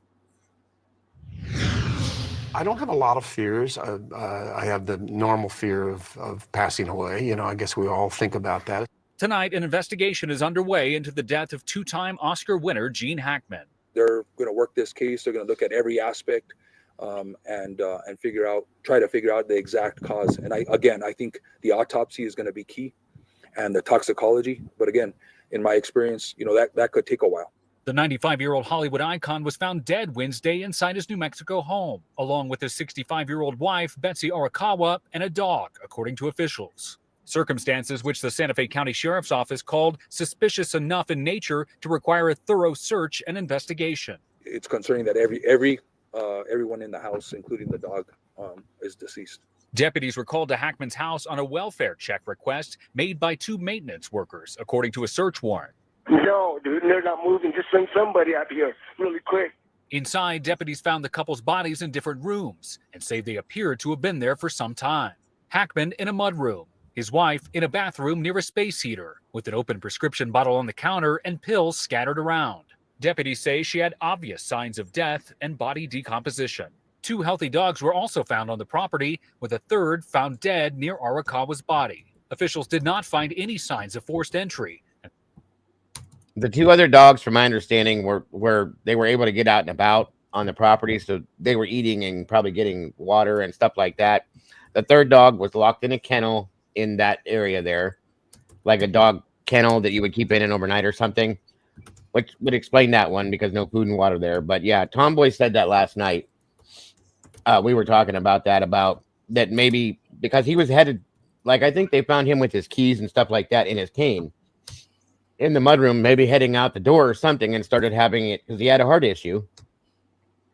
Maybe having an episode or something, and that she may have been running to the bathroom to either get what he would take for that nitro or something, and tripped maybe over that heater or something. Because I think somewhere I read that it looked like she may have hit her head, went down, which is why the pills would have been everywhere. She never got to give him that, and he went down. It was just a coincidence of a bunch of wild things happening at one time. And because the dog was locked in the kennel, no food or water, that's why the dog passed. So that made perfect sense. And I said that to my wife this morning. She was like, that, because it's been driving my wife nuts. I don't know why she's so. I mean, it sounds as good as anything else I've heard so far. It was probably the best one I've heard thus far. So yeah, that was last night. I was talking to Tomboy and she brought that. My wife agreed and said, absolutely. That's absolutely the only thing that makes sense, because they ruled out carbon monoxide, which was my first thought. There really is nothing else that makes any sense in that sense other than something like that. And I know it sounds like a lot to happen. It's just coincidentally that it all happened that way. It's something crazy you wouldn't imagine, but things like that happen. So yeah, it does make sense. And that's true too, Tanny. At least it was sometime that they were able to sadly go together so that they didn't have to live without the other one. You know what I mean? So, but yeah. Absolutely. I agreed with that last night too. It very much makes sense to me. And it makes me go, wow, that could be it, No, Brian, I mean, if she had gone to try to get him meds and she was in a rush, she could have slipped and fallen, and she wasn't in good health anyway. She had, I think, liver problems and stuff. So it's very well possible that she slipped, fell, hit her head or something, and then the pills spilled everywhere, and that explains why the pills were all over the place. Yeah, I think that's how they had stated that it seemed as though she had a head injury when she went down. Well, she's 60-some years old too. You're trying to hurry up and rush to get to something that is on a a time constraint. If you're having heart issues, he needs those pills now. Hurry up, hurry up, hurry up. And she may have tripped because there was that heater there in the bathroom. She may have tripped over the cord. Down she goes, hits her head. She's out, done. And she's older. So, that's not something you can just recover from right away. And it may have been a fatal whatever, you know what I'm saying? And that would absolutely make sense, along with the pills being everywhere. She couldn't get back to him. She couldn't get her help herself. That's it. I mean, it's sad, but it does make sense. And it may come back to being that's what it was, you guys. I think the one in the kennel may have been put there because they were going to go. Yeah, that's possible. Because it seems like with his keys and all that stuff, that they were heading somewhere. She had to hurry up and get his medication. Boom. You know what I mean? That one made a lot of sense. So absolutely, Tomboy. Power to you for that one, because I never thought of it that way until you said that. And of course, like I said, when I said it to my wife, she was like, "Oh my God, that's it, Joe, that's it," And I'm like, "Yeah, it does make sense." That's what's weird. No nurse, no house nurse. They both were in bad health. I mean, well, not everyone has a house nurse there. I mean, I'm sure they had home. Well, maybe not though. That's a good point, Critical, because even if they didn't have a house nurse, they should have at least had home health coming in on a regular basis to check up on them. Maybe they had somebody like once a month that would stop by and check their meds and make sure that they're okay or something. I don't know, but they don't mention it. So you know what I mean? I don't know. I mean, like when my mom was real bad, where she was needing full-time assistance and stuff, I mean, and they would come out, they were coming out at least a couple times a week to work with her and make sure that she was getting what she needed. So I don't know. And maybe like, she may, that was going to say she may have been his caretaker, his wife. But again, some people, they're stubborn. They don't want somebody coming into their home. They don't trust people. They don't want that. And, he said, no, my wife is my caretaker. I don't need that. So on and so forth. And I won't have this and that. And a lot of people are like, my grandmother was like that. She didn't want anybody in her house. So that's why she ended up having to go into that place. And some hospice places are once a week. Yeah. So on and so forth. Very possible. My great grandmother refused help, so that's why we had to put same thing happened with my grandmother, SRB. She would not do it. They tried that for about a week, tried to bring somebody in when she lived with my aunt, and my grandmother ran her off. So we had to put her in a locked unit because of the Alzheimer's. She kept trying to leave, and it was just bad. Very bad.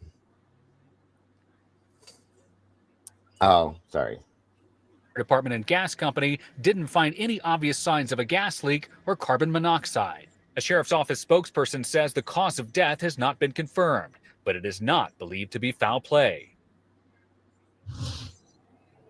And here in Santa Fe, Sheriff's Department officials here working behind me have yet another high-profile death case on their hands. Aaron, you and I covered at length the Alec Baldwin case, that fatal shooting on the set of the movie Rust. This is the same investigative team that worked that case. Now, we did get some new information tonight from sheriff's officials. We're told that an autopsy has been conducted on both Hackman as well as his wife. They say that initial findings note no external trauma to either individual. They say that carbon monoxide toxicology reports have been requested. Finally, as sheriff's officials gather information, it's worth pointing out that this could take weeks or months before we know exactly what the cause of death is. That's because these medical examiner cases often take time in order to get to the root cause of these deaths. Yeah. Aaron? Wow, and incredible. The same team, though, from the Alec Baldwin case on the Rust set. All right, thank you very much, Josh.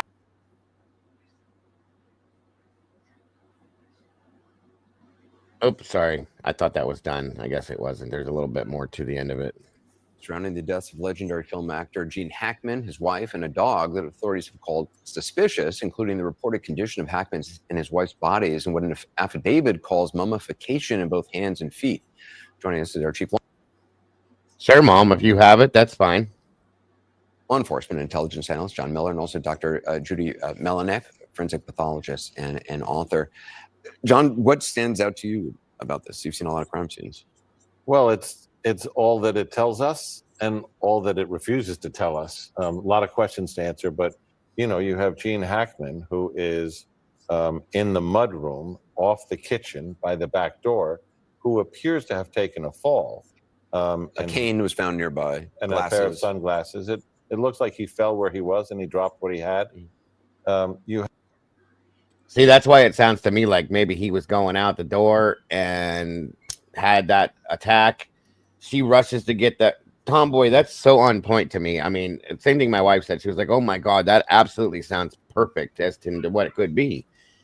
Yeah, definitely, Mom. If you didn't hear me, I'd love to see that. Heading towards the outdoor, going through the mudroom. She runs back to get trips ball, goes down. There's nothing to save him. And that's it. It's just a bunch of crazy coincidences that happens at one time. And unfortunately, the poor dog, because they may have been leaving, was locked in the kennel, never got released. And yeah, but why not lock the other dogs up? That's well, I wonder if those dogs roamed. I wonder if those dogs roamed the outdoor property to keep people away, possibly. You know what I mean? Maybe they put them up at night or something and they never got a chance to do that. So they're outside. They have the ability to get into water and food and stuff like that. That's what I'm wondering, though, and maybe the maintenance workers fed them, the groundskeepers or whatever, fed the dogs on a regular basis on the outside, never thinking, because they're always outside patrolling or whatever. Some people, famous people, will do that kind of thing, where they'll have dogs on their property in the exterior to keep people away. That's what I'm wondering. Think someone would have caught something. The mail not being taken out of the mailbox. I mean, that's one of the bad things about us not getting newspapers anymore, because that's a sure tip off if you see all the newspapers stacked up on the front porch. So 100%. Yeah. Like she said, they were found roaming the outdoor property. That's what made me wonder that maybe that's what they were, security, maybe, because, you know, people don't like people on their property, so on and so forth. And that would make some sense. But I was wondering too, like, it was also stated that they're out seen walking a lot and stuff like that. The neighbors haven't seen them in weeks. Somebody would call, I would think. So I don't know. But that theory that she came up with, well, I was just floored when I heard, like, wow. And then again, my wife. Did they not have children that would call? They had no children together.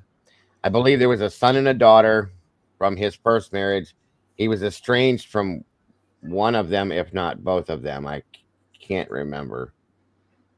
I read this yesterday.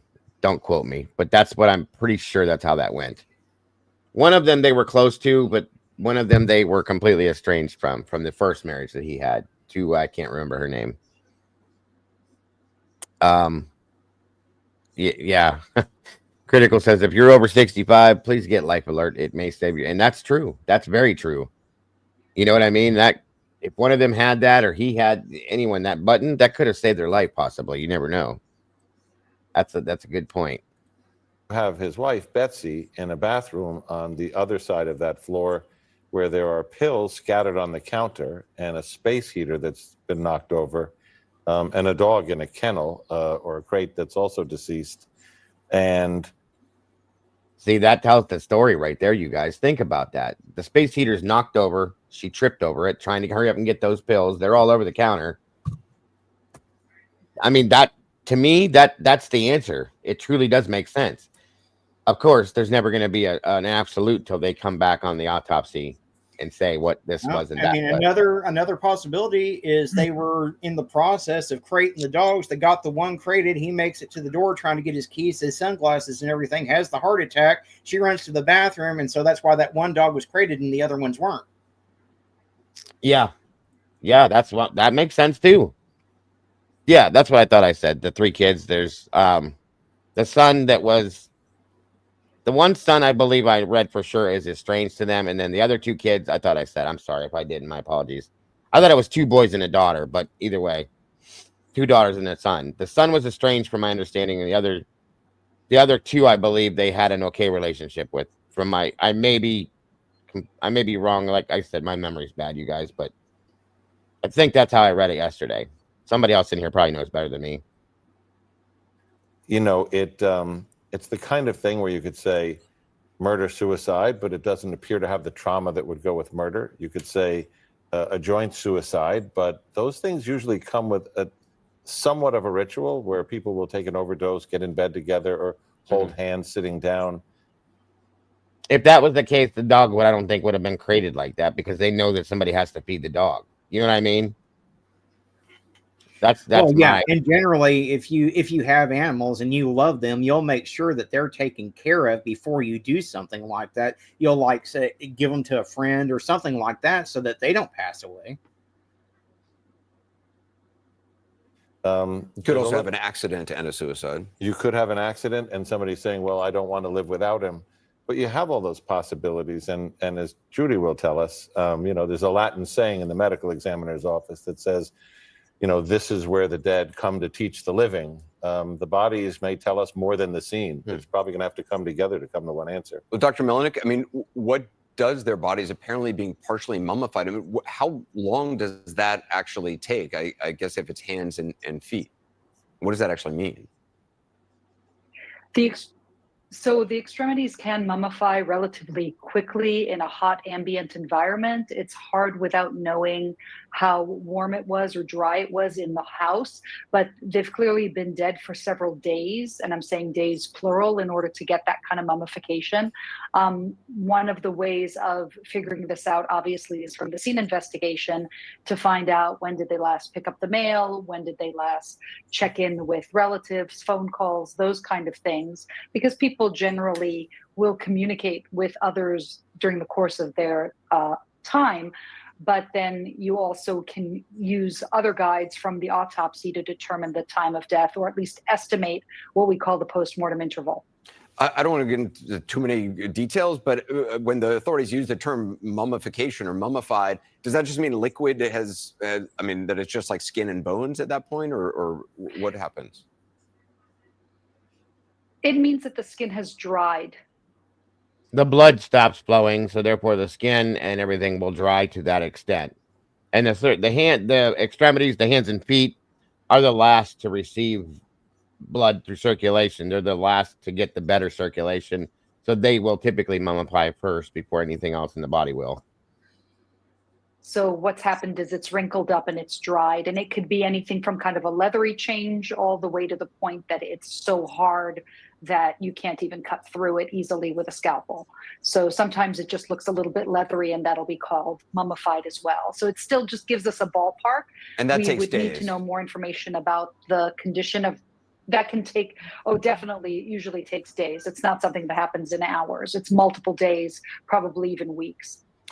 John, I mean, the door was ajar. I guess an exterminator or a caretaker came and found it that way, alerted the local security.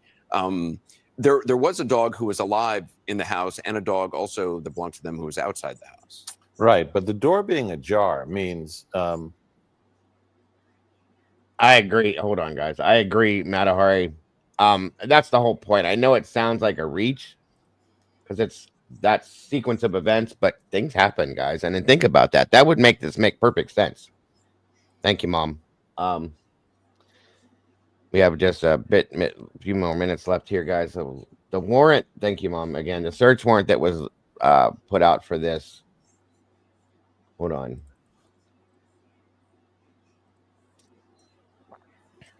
Shows a two-story residence that has olive green colored stucco. There is flagstone near the front entrance of the residence. The front door is facing southeast. The door appears to be a grand entry with glass windows and black metal frame. Stucco to the right of the front entry, northeast side, is pink in color and then transitions to a tan in color. The residence is identified as 1425 Old Sunset Trail, Santa Fe, New Mexico, 87501. And the residence is located in Santa Fe County, state of New Mexico. Sorry. All right, so let me get to the point where the Detective Roy Arndt being duly sworn to his oath. That's the officer that got the warrant. I'm just trying to get to the parts that mean... Items to be seized and collected were ignitable, flammable, explosive, combustible substance, whether solid, liquid, or gas. any documents which have what appears to be the personal identifying information of Gene Hackman or Betsy Arakawa on it, and or any version of Gene Allen Hackman or Betsy Arakawa's name or personal identifying information is what they were looking for. And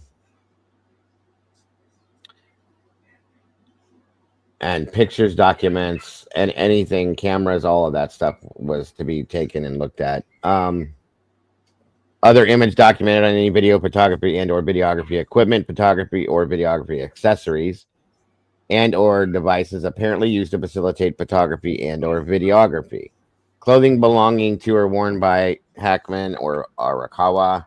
Photographs of the residence, including exterior and interior, latent and or visible prints, including but not limited to fingerprints and footwear impressions. Let me see. Does it read? Because all that stuff, we know what they're going to do with all that. Approximately 1:43, Wednesday, 26, Santa Fe Regional Communications Center received a call for service regarding a reporting party locating two deceased individuals inside the residence of 1425 Old Sunset Trail, Santa Fe, New Mexico. Deputies Javier Barron and Joshua Thomas were then dispatched to location to conduct a death investigation. When Thomas and Barron arrived, Deputy Thomas indicated he spoke to two individuals, of which was the reporting party, who found and located the front door of the residence to be opened or ajar. Deputy Thomas identified the reporting party to be a male named Roland Lowe Begay, 65. Roland advised he works as maintenance worker for a company called Home Company. The other maintenance worker was identified as Jesse Kessler, 72. I don't know if those are their ages or if those are the... Yeah. Deputy Thomas told Affiant after speaking to the two males that he and Deputy Barron then walked to the front door of the residence, found the door ajar. He advised he did not observe any signs of forced entry into the house or home. After Thomas entered the residence, he immediately observed a bathroom to the left of the front door. The door to the bathroom was open. Deputy Thomas advised he observed a deceased female laying on the ground near the countertop inside the bathroom. The female was observed laying on her right side. He advised that she was found wearing dark gray sweatpants and a light in color sweatshirt. The female was observed to have black hair in color. Deputy Thomas advised he observed a black in color space heater near the female's head. Okay. He advised he suspected the heater could have fallen in the event the female abruptly fell to the ground. He advised he also observed an orange prescription bottle on the countertop near the deceased female. The prescription bottle appeared open with pills scattered on the countertop. If we knew the name of that medicine, that might tell a story by itself. Deputy Thomas advised the female decedent showed obvious signs of death, body decomposition, bloating in her face, and mummification in both hands and feet. Affiant learned Deputy Thomas and Barron continued to search the residence, where they then observed or found a deceased brown in color German Shepherd canine. The deceased canine was located approximately 10 to 15 feet from the deceased female in a closet of the bathroom. Deputy Thomas and Barron then proceeded to clear the other portions of the residence. In doing so, they observed a pair of feet and legs on the ground near the kitchen area. Thomas identified a male to be deceased in an area of the home he believed to be the mudroom. The deceased male, who was found wearing gray sweatpants and a blue in color long sleeve t-shirt, brown slippers, and a walking cane. Deputy Thomas indicated he observed a pair of sunglasses located near the decedent's left of his body. Based on Deputy Thomas' training and experience, he suspected the male individual had suddenly fallen. Deputy Thomas advised the male decedent also showed obvious signs of death similar to and consistent with the female decedent. Deputy Thomas advised that there were two other dogs located on the property. He advised one of the healthy dogs was initially observed near the deceased female inside the bathroom, and the other healthy dog was observed outside the residence. Deputy Thomas advised that he and Barron searched the remainder of the property and found all other buildings and garages to be locked and secured. Deputy Thomas again advised he did not observe any signs of forced entry into the residence. Deputy Thomas indicated he did not observe any indication the residence had been rummaged through or items were taken from inside. Hold on one second.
Sorry, guys, that was Mr. Dago.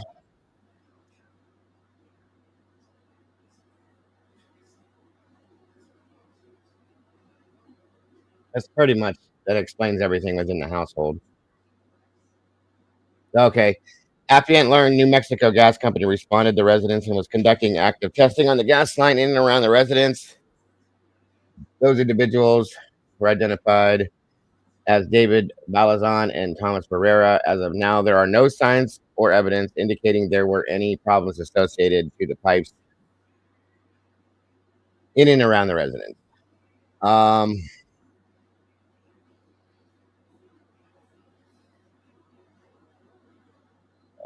There are no immediate signs or indications of blunt force trauma. However, Affiant is seeking to seize any blunt force objects in the event there is any indication of blunt force trauma once the Office of Medical Investigations arrives on scene and conducts their initial field investigation and possible cause of death.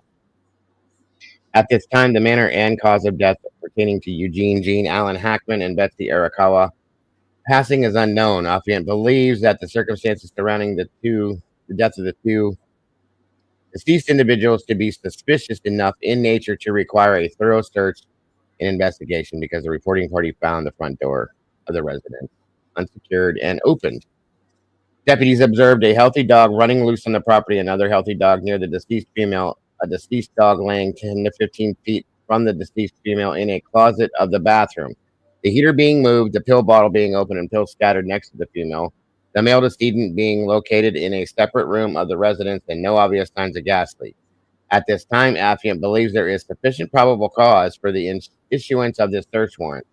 Any evidence collected could corroborate or refute statements made by those associated to the investigation and would assist law enforcement in determining the cause and manner of death in this investigation. So, there again, that Tomboy's theory makes a whole hell of a lot of sense to me, you guys. It really does. It just, yeah, it 100% critical. Sounds like a version or an episode of Final Destination. Truly, I hate to say that, but I mean, that's what it does resemble, you know? They're getting ready to leave, so they lock the dog up. Okay? Maybe they were going to get the other dogs that were outside. That's why the door was partially open. He gets to the mudroom. He's got his sunglasses, his cane, his keys, whatever. Starts to have an episode and collapses. She goes running to get the pills to help him. Trips over the heater, goes down, hits her head, and it knocks her out. Maybe it's fatal, obviously. Meanwhile, the dog was locked in a cage, never got any food or water for 2 weeks. And there it is, guys. This sounds like almost perfect, Tomboy. It really does. So, again, we'll definitely learn it when we get the autopsy toxicology back. That'll give the absolute. Thank you, Mom, for sending me that. I appreciate that. It was interesting. Again, guys, Doodlebug's going to be live in about 5 minutes. I hope to see you guys over there with her missing hour. I appreciate that very much. If you guys would go show some support and love over there, as you always do. She puts out some amazing stuff. Arctic, thank you for joining me, brother. I always appreciate you. No problem. No problem. I really hope that we can continue to follow this one because I'm intrigued as to what law enforcement's going to determine their cause of death And I'm really waiting on that talk screen to find out what type of drugs are in their system. That's the big one right there. Like I said, if they were allowed to tell us what the medication was that was found, that could tell its own story by itself. You know what I mean? So thank you, Mom, for sending that. I really appreciate that. And I agree with you. I'm definitely interested in following this up too. Other than that, guys, don't forget to love yourselves, love each other. Don't change a thing. You guys are the beautiful people. Arctic Fox. Y'all be kind to one another out there. That's absolutely it, guys. I will see you guys here at Doodles in just a few moments. Much love, everybody. And I thank you again. Bye-bye. Bye.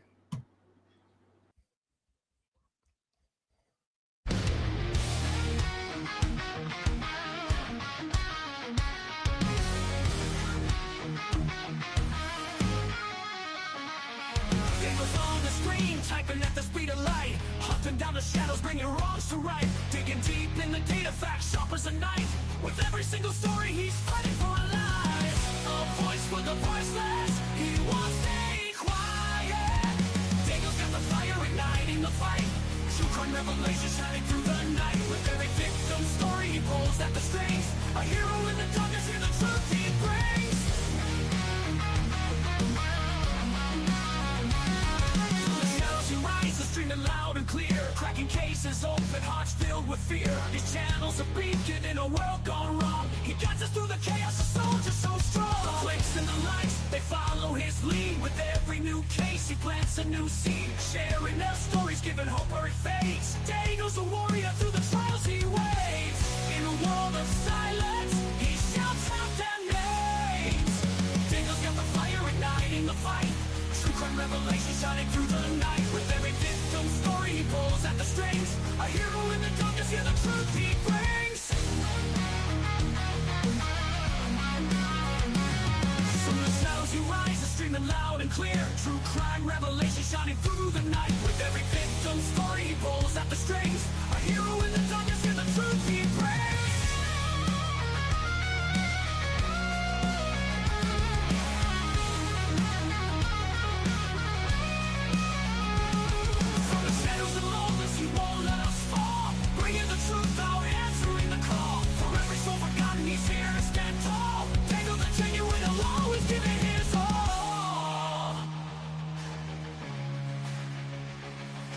Daniel's got the fire igniting the fight. True crime revelation shining through the night. With every victim